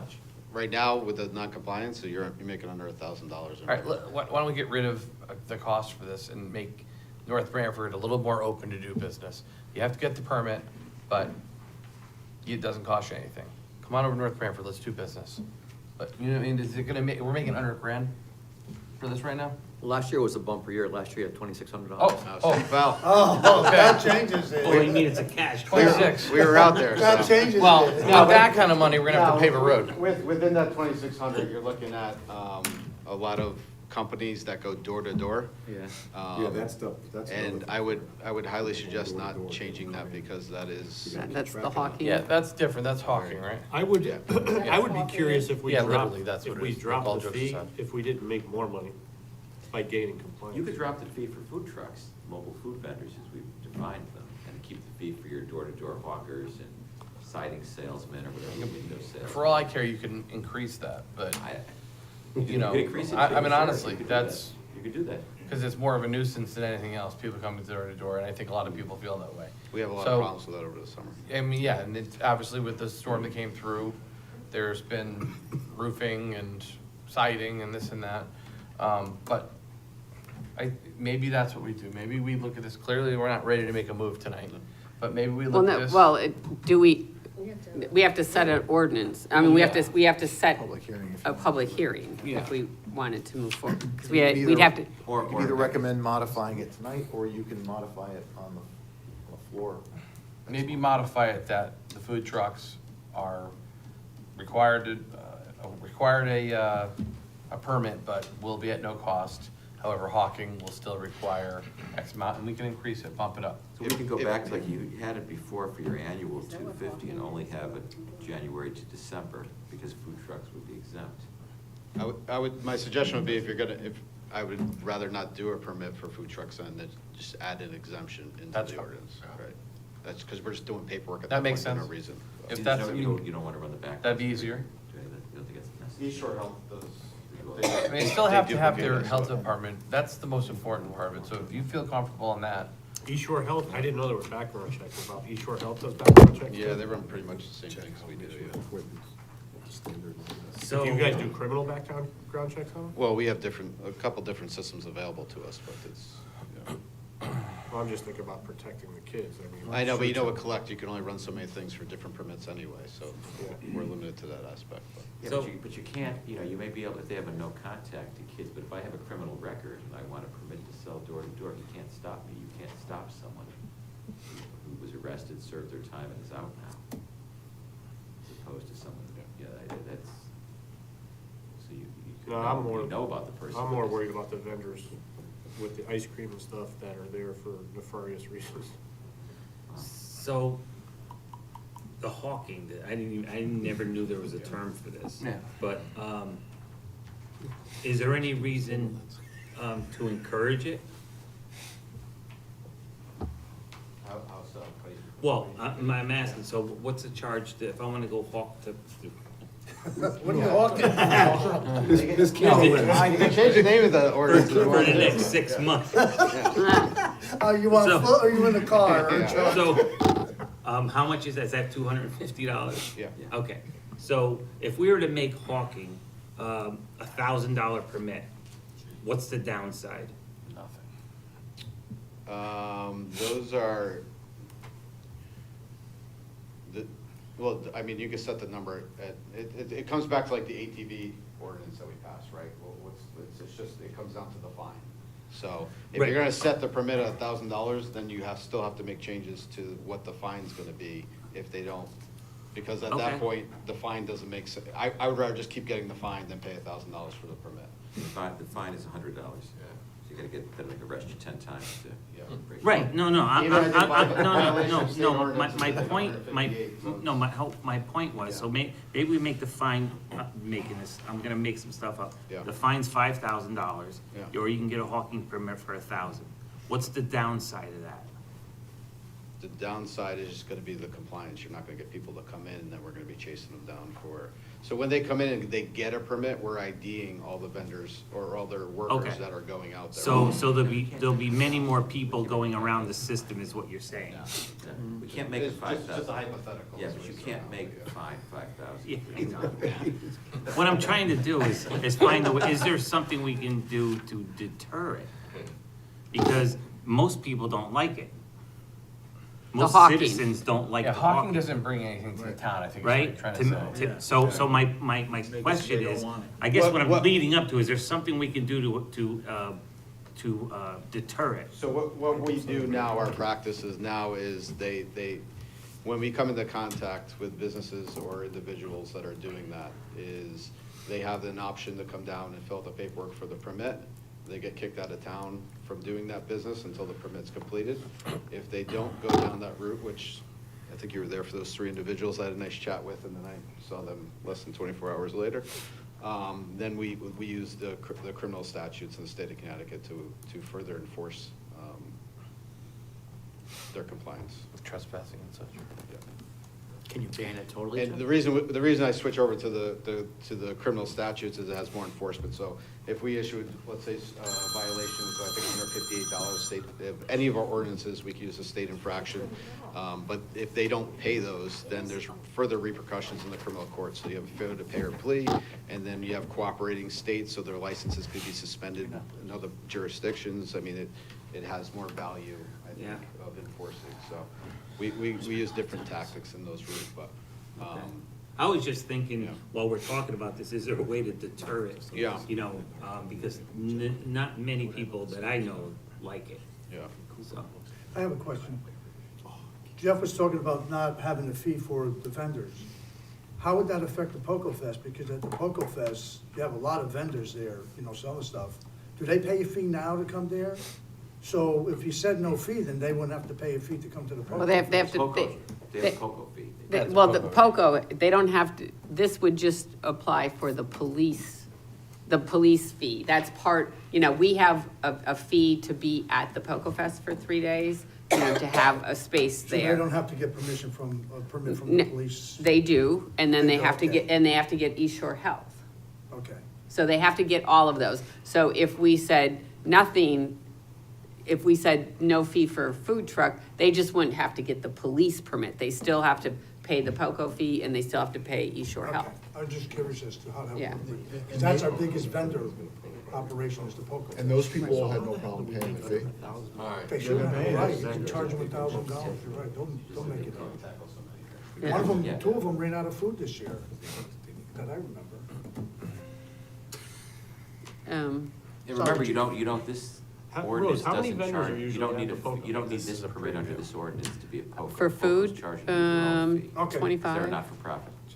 25 This to is- You're 30. gonna make no more money, one way or the other, you're All not right, gonna lose any money. just a So thought. Yeah, no, no, no. $2,600 right there, all the money POCO comes will from still that. charge the fee, even if we eliminate the fees under this, POCO Yeah, will so they get still the charge permit a fee. anyways. That's $6,000. Yeah. So Okay. your people aren't getting permits. So they're not getting permits from the PD. That's $6,000 just at the POCO. So obviously the people at the POCO are not getting permits from the town. They don't need permits because POCO's are not for profit under your existing ordinance. They don't Exactly, have to so pay we're- They may have to pay POCO a fee to be there at the prop, what they do, they pay a fee to be there with their truck selling stuff, Okay. but they don't need, Jim's permit. What's his permit? Yeah. It's his permit. Mm-hmm. You know, since it looks like we're gonna open this up anyway for edits, can I walk you through some possible edits on this? It's very simple stuff. You can blame my 48 years in the federal service for looking at this kind of stuff, but here we go. Minor edits. 182E, excuse me, 182-2E says, has one of those his/her references, that's easy to take out. In F, it's talking about conducting his business. You can just get rid of the word his, cleans that up. You don't like the his/her, you wanna say their No, I'm just operations? saying, there's no need to have that, you can just neutralize it. Like 182-6, the licensee shall conduct himself at all times. You can just say the licensee shall conduct business at all times in an orderly and lawful manner. This language That's what would you're never saying. fly I see in what federal you're service. It's easy to fix though, it's not that big. And one last thing, 182-9 talks about identification cards. It says failure to obtain a certificate of identification is required by this chapter shall result in a warning. A tongue lashing or a written warning, or an email? What kind of warning? A warning. I mean, you could say, don't speed again, I won't, you know what I mean? So what is it? We should say, what is it? An email, a written warning, a tongue lashing, what is it? So those are some simple edits. That's it. Okay. Thanks.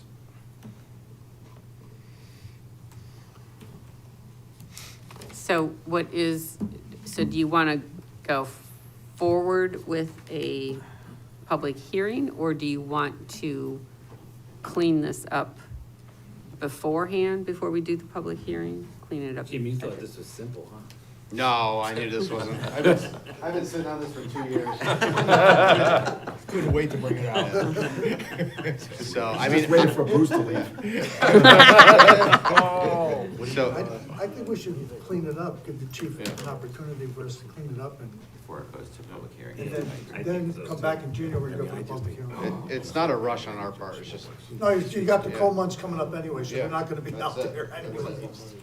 so, I mean, we have one in place, so it's not an emergency. Yeah. So me and Brian can work it around a little bit more, and then we'll come back, and then if you have any other suggestions, feel free to email them over. I'm open to it, and we'll see how we can incorporate it. Okay. Anthony, where does that money usually go? What, General fund. general fund? Yeah.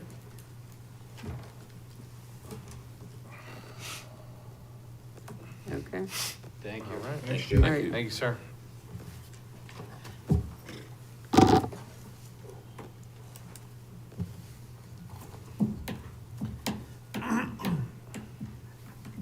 Chief, do you have anything to do with item F, the speed limit signs on our agenda? Or That not? came from the Connecticut DOT, and that is their approval, and it's addressed to the town manager of just because that's a completed project, they're gonna put up a new sign there. So it's not changing anything there other than them putting up a new sign which meets their new updated DOT standards. Okay, now I was just trying to see Yeah. if you had anything else that we would just move it on the agenda. so Oh, that no, you- I'm sorry, I thought that was up next, but yeah, that's all that is for. Yeah, no, it's not, it's further along, and if it was yours, I would just appreciate that, thank you. move it up. Okay. Okay, so next item on the agenda is proposed extension of trash collection contract. Thank you, Madam Mayor. This item is one we've been trying to get before the Finance Committee and have not had luck getting it to the Finance Committee, so no action is anticipated tonight, but I just wanted this to get in front of the council so that you're aware of what your options are heading into a period where we will either have to decide whether we're gonna get extensions on our current contract with John's Refuse. And in here in the memorandum, I have the terms laid out here that they have discussed and negotiated with our purchasing department. If we elected to do that, or if you want to go out for an RFP for a new trash vendor. So, you know, we have looked at this. We do recommend to the council going with the extensions because just based on conditions and climate in the collection business, we don't think we're gonna get better than this, but if you wanna investigate that, that would certainly be up to you. Mike, when you say extensions, do you mean we'll ratify both extensions at once, or just this first one and then have another year? 'Cause I know there's two. I have it in There's an here extension for to 2 do both of them, but you certainly could separate it out and do one of the extensions this time. There are two-year renewals that are available to us under the current contract. So they're saying they'll keep the same price, right? For, We would, in the for first year fiscal year. of the first term, yes. And then it would increase probably between 3% and 5%. It would be based on the consumer price index For the second year. for the second year. And then if we were to take the third and fourth year option, same. I think we stick with this. Right, so it includes, Both. so this fee includes the 2 bulk pickups? Correct. Because I know that was a separate fee. It was, and as you'll remember, when we did the budget negotiations last time, they gave us a good faith $15,000 reduction in Correct. the cost of that. Yep. Correct.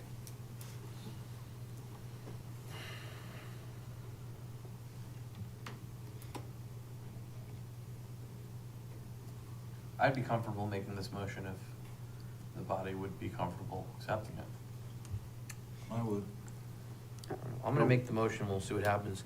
The North Branford Town Council hereby authorizes the town's purchasing agent to extend the current contract with John's Refuse for solid waste removal and recycling to include fiscal years 2026 through 30. At these noted increases, fiscal year 26, 27, $1,494,766,000, FY 27, 28, plus 3 to 5% based on CPI, FY 28/29, plus 3%, 3 to 5% based on CPI, and FY 29/30, plus 3% to 5% based on CPI. Do I have a second? I would note too, if I could, I'm sorry, I'll take your second first, please. Well, I can make a motion if you need me to extend. Would you like me to amend? I only was gonna note that the 5% is a cap, so there's no danger of it ever exceeding that should CPI, which would be extraordinary, but. Should I add that to the motion?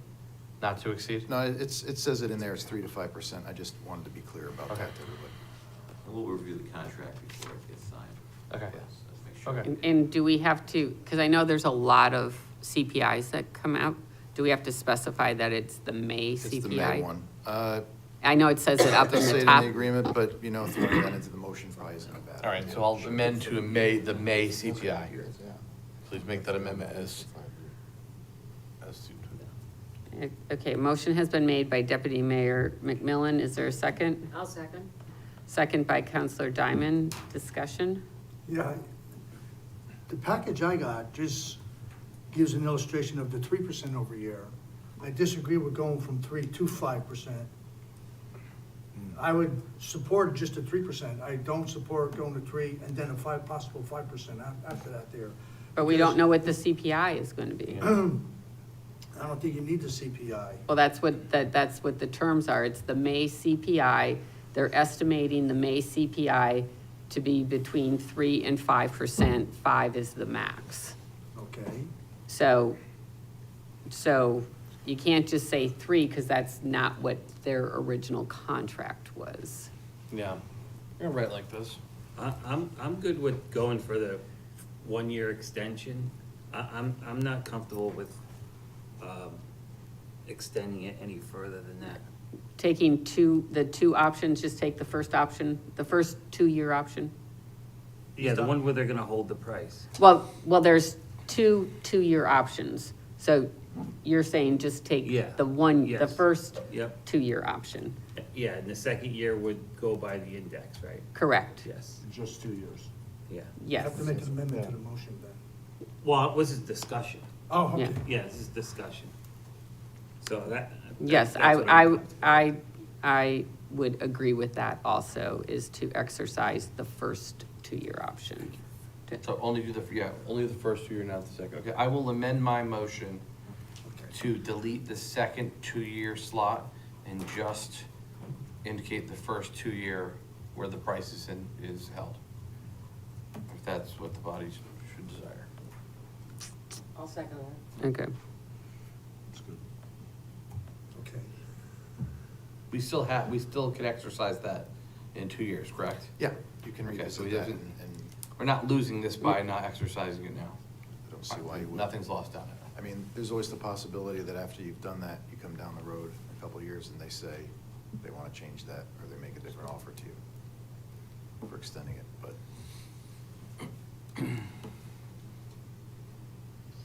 Even though it's in the current contract? It's not, this is a proposal for the extension, Oh, gotcha. so they could. So then they we could- can, they could it could modify get, that. it could technically get higher. Sure. Yeah. Yeah, so in the original contract that we're in right now, year 5 of the 5-year contract, the first 2 years, if you see this, the first 2 years, they did not charge us for bulky waste pickup. We had the 2 pickups, they did not charge us. They didn't start charging us for bulky waste until year 3 of the contract, on here. And then actually, in this last year, which shows $100,000 for bulky waste, they made a good faith effort and gave us a $15,000 credit, so they brought that down to $85,000 on there of the current contract. They've done good by us. I mean, I know Yeah, personally. I remember the contract. They've done good by us. I think, Perfectly happy with the way the contract was, but I just, in my opinion, Yeah, I think we should only exercise the first Yeah. 2-year Same here. option on it. that's what it was Yeah. amended to, so that's what's on the floor now. I think it's a win-win for everybody. Yep. Yes. Are there any other comments? Discussion? Are we, I agree with you guys, but then I'm thinking too, could we shoot ourselves in the foot by not locking in that second term? I mean, I know just from my business that the tipping fees are going up quite a bit. So the chances of them going down is probably highly unlikely. But we still have that. That's not taken off the floor. No, If it we- is taken off the floor, because it's a proposal. This isn't something that's locked into the contract. If you Don't have accept just the first term, they could you come to like another year or 2 years down the road and you revisit the second renewal, they could make a different offer. Yeah. Oh, So okay. that's why I went with the two of them now, because you're not getting any cheaper. It's not going cheaper. Lock in all those years and So my thought is it more fiscally responsible to lock it in now? We have no real gripes on John's. I mean, I haven't heard anybody complain that they're doing a bad Right. job or we have any concerns. The other thing too was the other, I guess the other company that, we went against last time didn't have bulk pickup. So I don't know if companies are going away from bulk pickup and stuff too, but right now we have that, we have somebody that we're happy with. Does it make sense, is it more fiscally responsible to lock in that extra 2 years as well? Just throwing it out there. Because it could very well change, and it's likelihood it's not gonna change in the direction I want it to.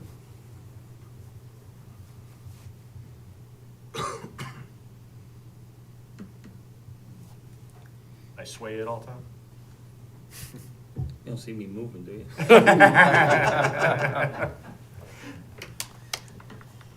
Just for- No, yeah, they're all good points, I know, but it's just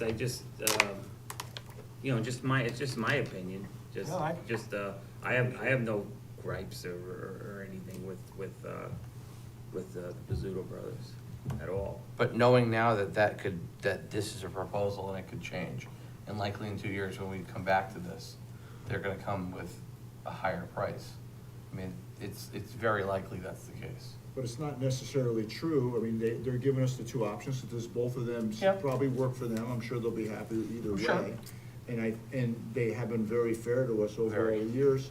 And they might, it might work out good, and maybe in 2 years from now, they'll say, hey, we'll give you another year for the same price and do the same deal you just did.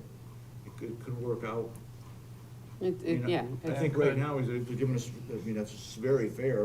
Very fair. We're not going up at all for the year. And we're get another year that can go up, 3 to 5%. And, I mean, I'm really good either way, honestly. Yeah, I Yeah, think they do a great job, so I'm Yeah. supportive of either way. I personally would feel better just doing the 1-2-year extension and then It's fine. talk to them. They've Yeah. been very fair to us Yeah. and see once and They're go part from- of, they are part of our community, so, Yeah. I mean. And they give a lot to our Yeah, community. They do. On there. So the motion as amended is for fiscal year 26-27 and fiscal year 27-28. Any other discussion? All in favor? Aye. Opposed? Abstain? Motion carries. Next item is award of RFP 926020 Land Records Management System. And there is something in our packet in regards to this. So this is the item that the town clerk, Lisa Valenti, spoke to us about at last month in executive session. And since that time, it has been, the bids came in and they've been vetted. And there is a suggested motion in our packet. I'll make the motion, the North Branford Town Council hereby authorizes the town's purchasing agent to award the contract to Valsoft Systems Incorporated DBA Colt Systems from July 1, 2026 to June 30th, 2031 for the town clerk's record management system. Do I have a second? Second. Motion was made by Counselor Diamond, seconded by Counselor Policio. Discussion? All in favor? Aye. Aye. Opposed? Abstain? Motion carries. The next item is project authorization letter, award of RFP 926021, commissioning agent Edward Smith Library CXA.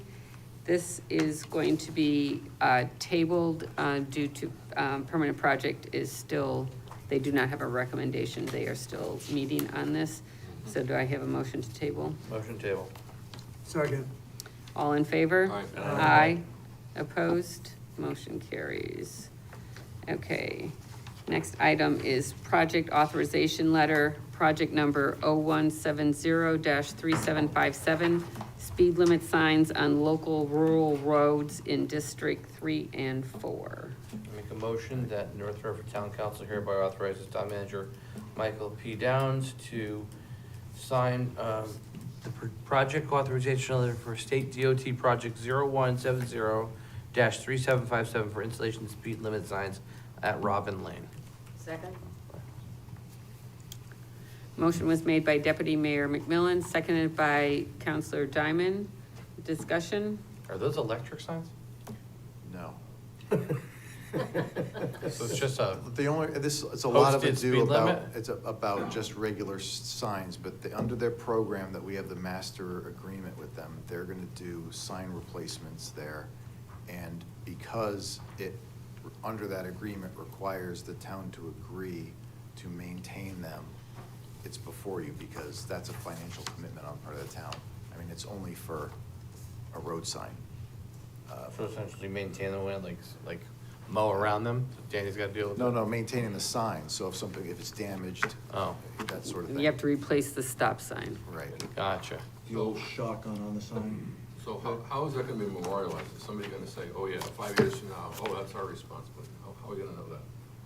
It's turned over to us, so we'll have to, it's part of our master municipal agreement, so if something happens to it, it'll be the responsibility of our public works to replace it, take care of it. But why did they choose to put a sign there? I mean, I live off that road, so I know people are It's flying by. It's based off of their evaluations of road safety in the Explains area. some things. So, I mean, if you bother to look at the whole thing in there, it's interesting, like, there's towns in there that have like 7 or 8 locations, and we've got one.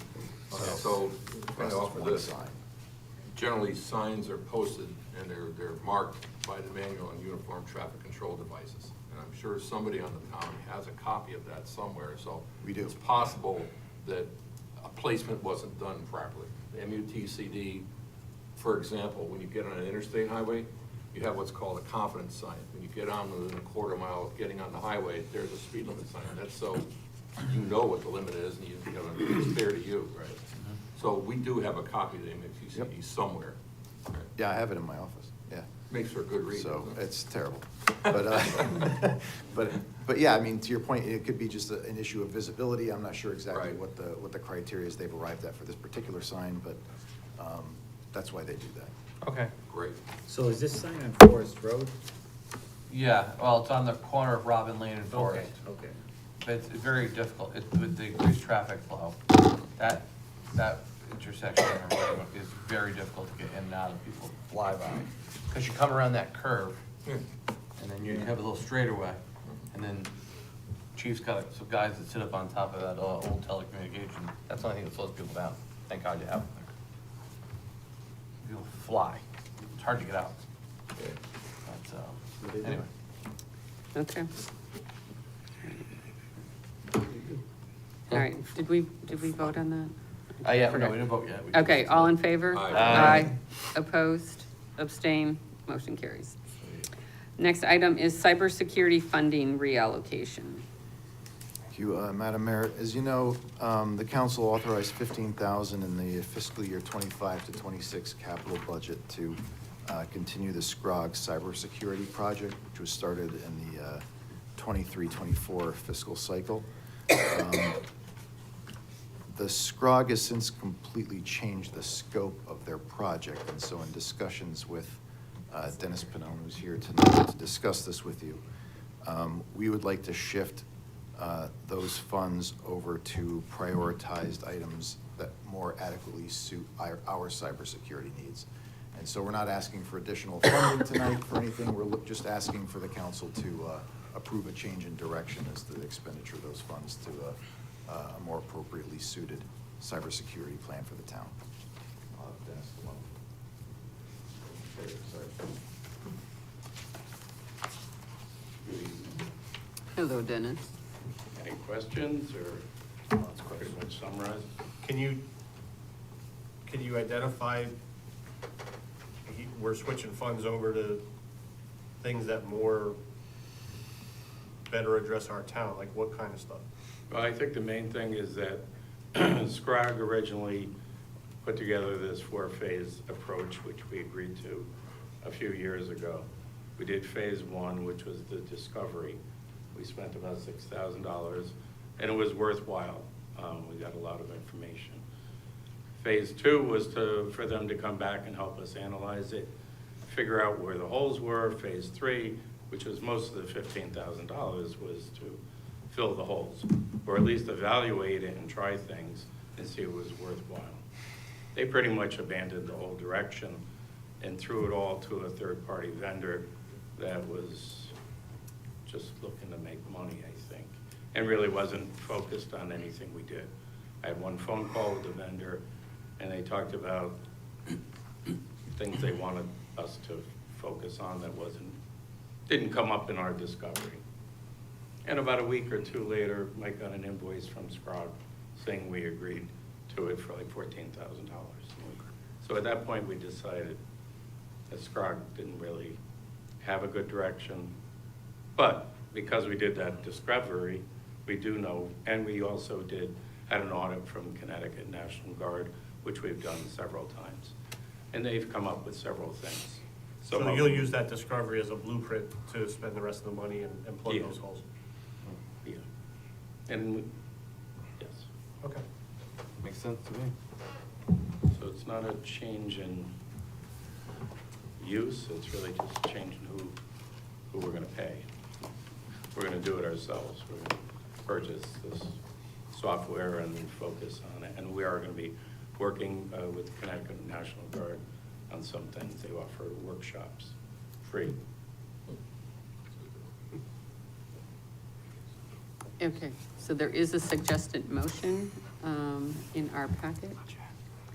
That the North Branford Town Council approves the outline changes in cybersecurity spending as outlined. Motion was made by Councilor Diamond, seconded by Deputy Mayor McMillan. Any other discussion, questions? All in favor? Aye. Opposed? Abstain? Motion carries. Next item is financial report. The report you have in front of you compares November of 25 to November of 24, November 30. And the report fortunately remains unremarkable. The tax collection right about on target with last year, 54.7% last year, 54.3%. This year, overall revenue, about 0.5% under. But on the bottom of the page, the expenditures are also about 0.5% to the good. So at this point, the only thing that is still showing as being kind of overspent, as I explained before, is that consolidated cost center department. And that's just a function of shifting the costs from the departments below up to that. And you'll see savings on the corresponding lines below where things previously were charged. And again, we're still working through what lives in that department versus what lives where it previously lived. So in the end, it'll wash out. It's just a matter of how it's illustrated. But look at like street lighting, for example. If you looked on that one towards about 2/3 of the way down, you'll see that there's the budget is now only $1,000 and we spent 0. but obviously the streetlights are still on. So those are things that are living up in that top line now. And we're trying just to get the clarification as to what lives up there versus what lives in where it lived for, its prior life. But aside from that, again, the overall expenditure is 46.0% this year, a little bit less than we were last year, 46.3% at this time. So if anybody has any questions, I'd be happy I do have a question. to address them. I do have a question. Yes, sir. Since I'm new to this, and I admit that freely, I have a particular passion on street lighting, as you'll soon find out. But on this one, I want to make sure, what are we actually spending on street lighting? It's certainly not $1,000, you know. No, it might I appear could, that I way. could break it down for you on that consolidated cost center. I'll get the information for you. There are several departments or things that were previously in other departments that are now consolidated in there, as the name implies. But we have the ability to break it down by the sub-fund, so I can get it for you. But we're not spending $1,000. No, We're spending certainly more not, than that. certainly. Okay, that's all I need. So my question is, I'm not sure if it's related to this, as far as the solar panels, electric bills, does that have anything to do with it? How are we making out with those? Because I remember last year we had a big issue Yeah, with, I can get you a new updated for next month's meeting too. because Updated that to would date. affect some of the costs for the street lighting, correct? Yeah, Well, the the streetlights streetlights are on they there. do, Right, that's the what I mean. benefit. So The that's- streetlights are probably the only one that, quite honestly, that the solar doesn't cover 100%. Mm-hmm. The streetlight bills are when we typically pay every month. And what they're using is all the prior solar credits UI has accumulated, and they're using that to pay the bills. We're not putting cash out of our pocket. Right. They're using that prior I credit. know to we pay had the a whole bills. big Yeah, thing going on. I just want to know where we stand as far as that goes, because we haven't discussed it. yeah, in no, months. it's been a while. I'll break that next meeting too. Thank you. Okay. Any other questions? Okay. That concludes new business. On to citizen statements and petitions. Bill Savastano, Anthony, I noticed the trash, monthly report there. What is paid so far? Stand by. That might be one that's blended up above. Let me see.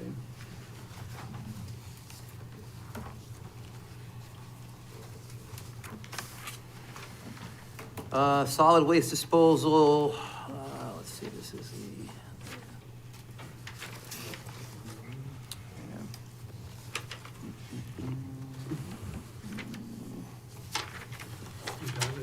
Yeah, I got it. All right, well, my point is that I've noticed before that midway through the year, it's 95% paid, and I don't understand that. It's 95% between paid. Well, I mean, I'm throwing numbers around. Paid and But it's- encumbered. Huh? It's paid and encumbered on a PO. So it's not actually paid? No, No. no. Okay. The budget this year for garbage is $1,604,000. We've spent 617 out the Okay, door. oh, no, well, I didn't understand it. Yep.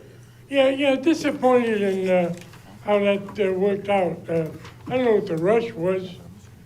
I mean, still at 6 months, the whole idea of, Well, actually, we have less time than that because we have the budget coming up, so we would have to have a number for the budget, so we would have to have it done by March. yeah, well, and another point, disappointed Mayor Rosen yourself. I remember last spring, you did say at one of the budget meetings that we gotta do something about bulky waste. Right, And you didn't do nothing. Well, we did ask John's Refuse to give us a price of what listen to me. You asked the question, I'm gonna answer. We asked them what the cost would be to go from 2 bulk waste to 1 bulk waste, and they said that they would keep both bulky waste, and they gave us a $15,000 credit and did not increase the bill or anything. So they gave, in a good faith effort, they gave us $15,000 off the cost that was in the budget for bulky waste on there. Because if we wanted to know what the cost was to reduce our budget, and they said, no, we'll keep them both in there and we'll give you $15,000 off. I understand, but that was for last year's budget. We're Right. talking about going forward now. I was under the impression what you were talking about was next year, meaning next year.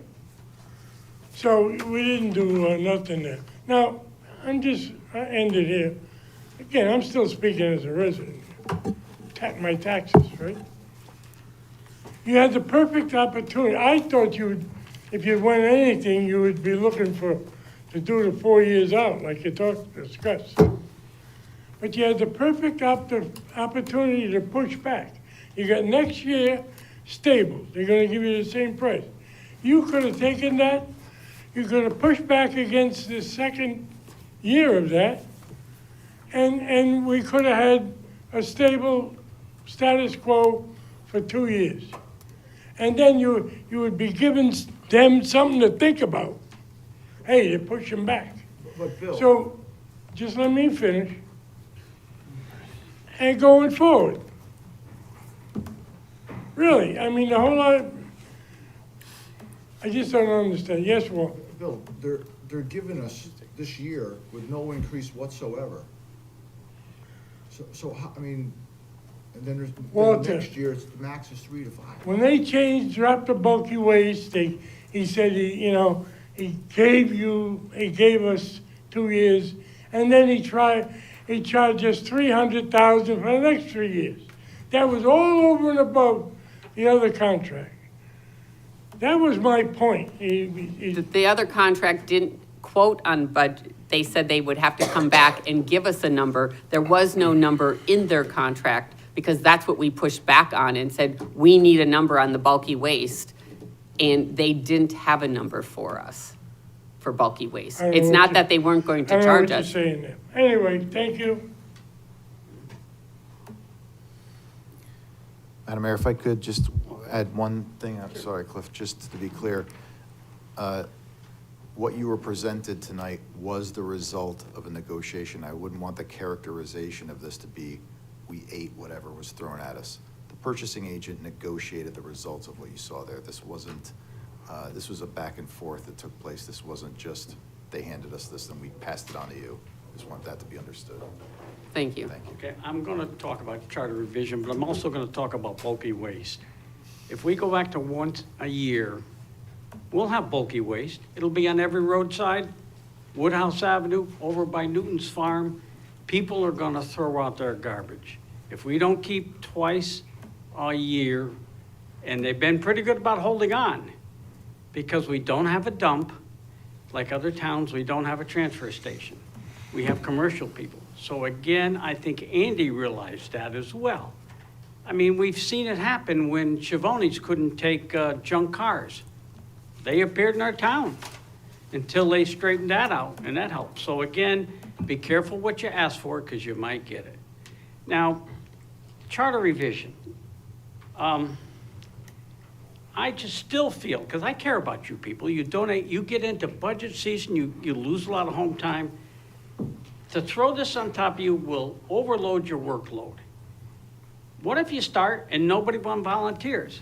Finn, I'll give you an example. You were on the council, then you were off. We never saw you in the audience. Does that mean you didn't care? I don't understand. There's nobody from the public ever in the audience.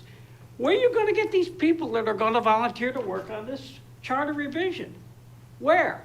You can't get people on commissions. You can't get people in the audience. You didn't come back while you were on the council. I'm telling you, where you're gonna get these people for this charter revision. And what are you gonna achieve? Nothing but an aggravation for yourself. Things are running pretty good. These people have picked up where you left off and kept going and doing things well. They work hard. The people that complain the most are the least interested, and you're gonna want them to determine your future in the charter? And like the attorney said, what, you're gonna be stuck with some of the stuff they come up with, right? Once you throw it in their lap, everything's fair game, isn't it? When you open the charter for revision? The mayor wants me to answer. Okay. I know. Well, that's true. Yeah, so you might, now they might be way over here in left field where everything's working fine. They don't need to touch that, but they don't know that. They don't pay any attention to town council. So again, I think you're walking on eggs and they're gonna start breaking under your feet. You've got a heavy workload to begin with. And people, when they're upset, I mean, Chicken Gate, when that came up, this place was packed. People will speak up when they're really upset.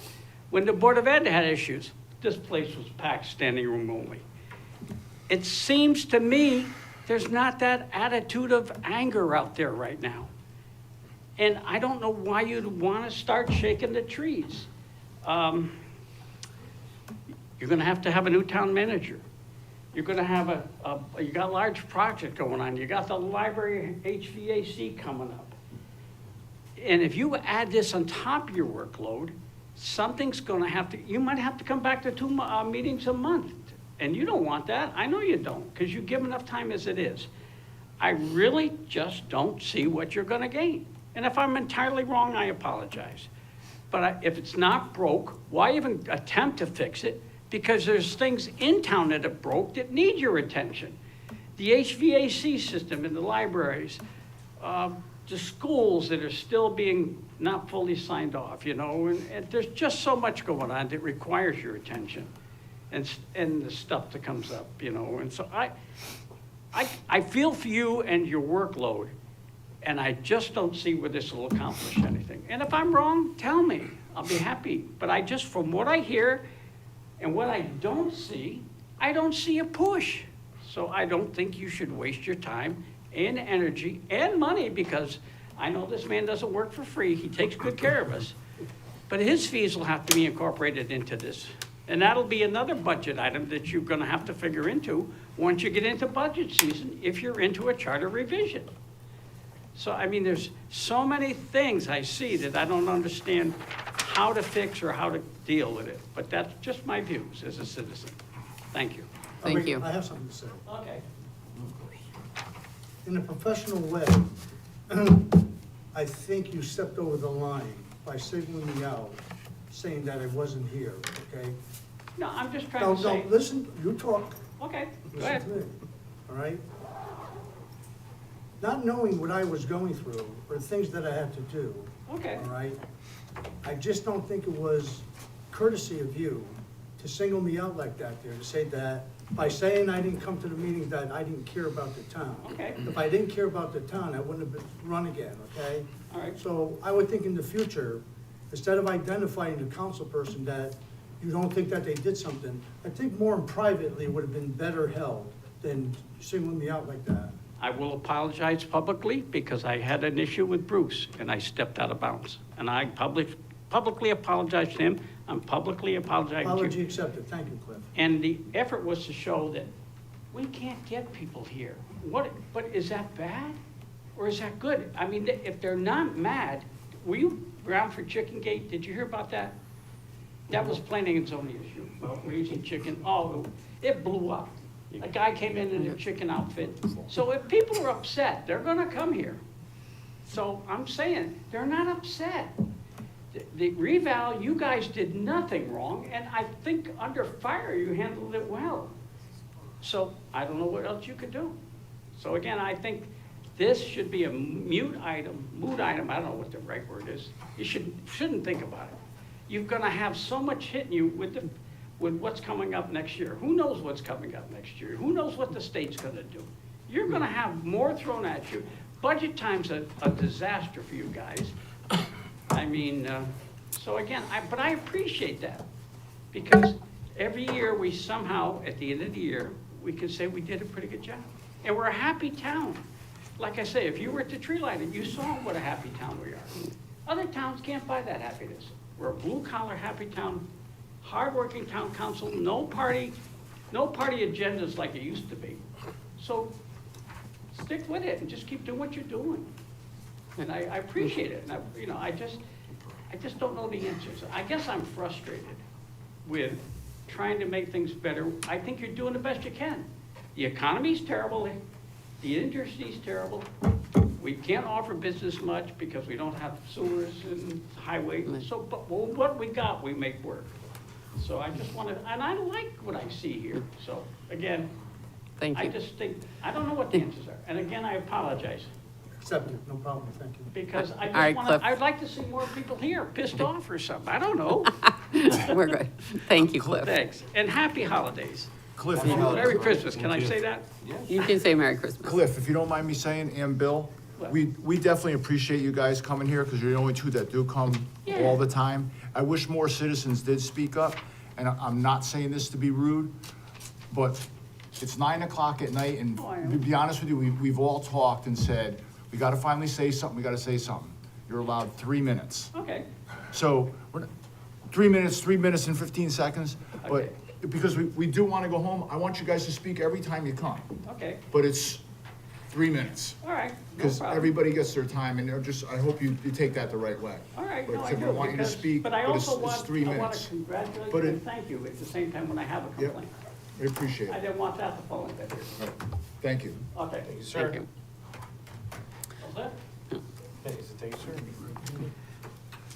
Are there any other public comments?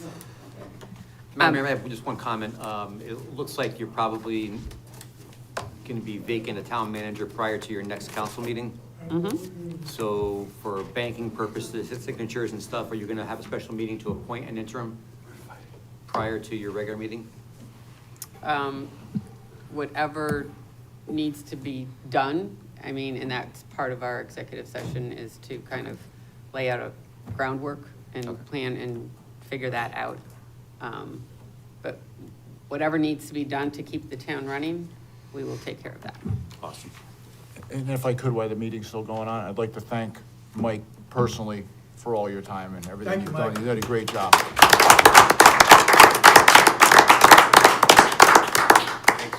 Yes, I would just also like to say thank you, Mike, for all of your work that you have done. I have enjoyed working with you as mayor, and you have brought a lot of things to the town, and we hope that the new town manager will continue those and improve upon them. But I have thoroughly enjoyed working, and best of luck in your new position. Thank you so much. I appreciate it. Okay, so next item is executive session, so need a motion. Motion to go into executive session? We need to, yep. As set forth in CSG sections 1-231 and 1-200, subset 6, to discuss corresponding received the town attorney with communication privileged by attorney-client relationship pursuant to CSG section 1-20B10.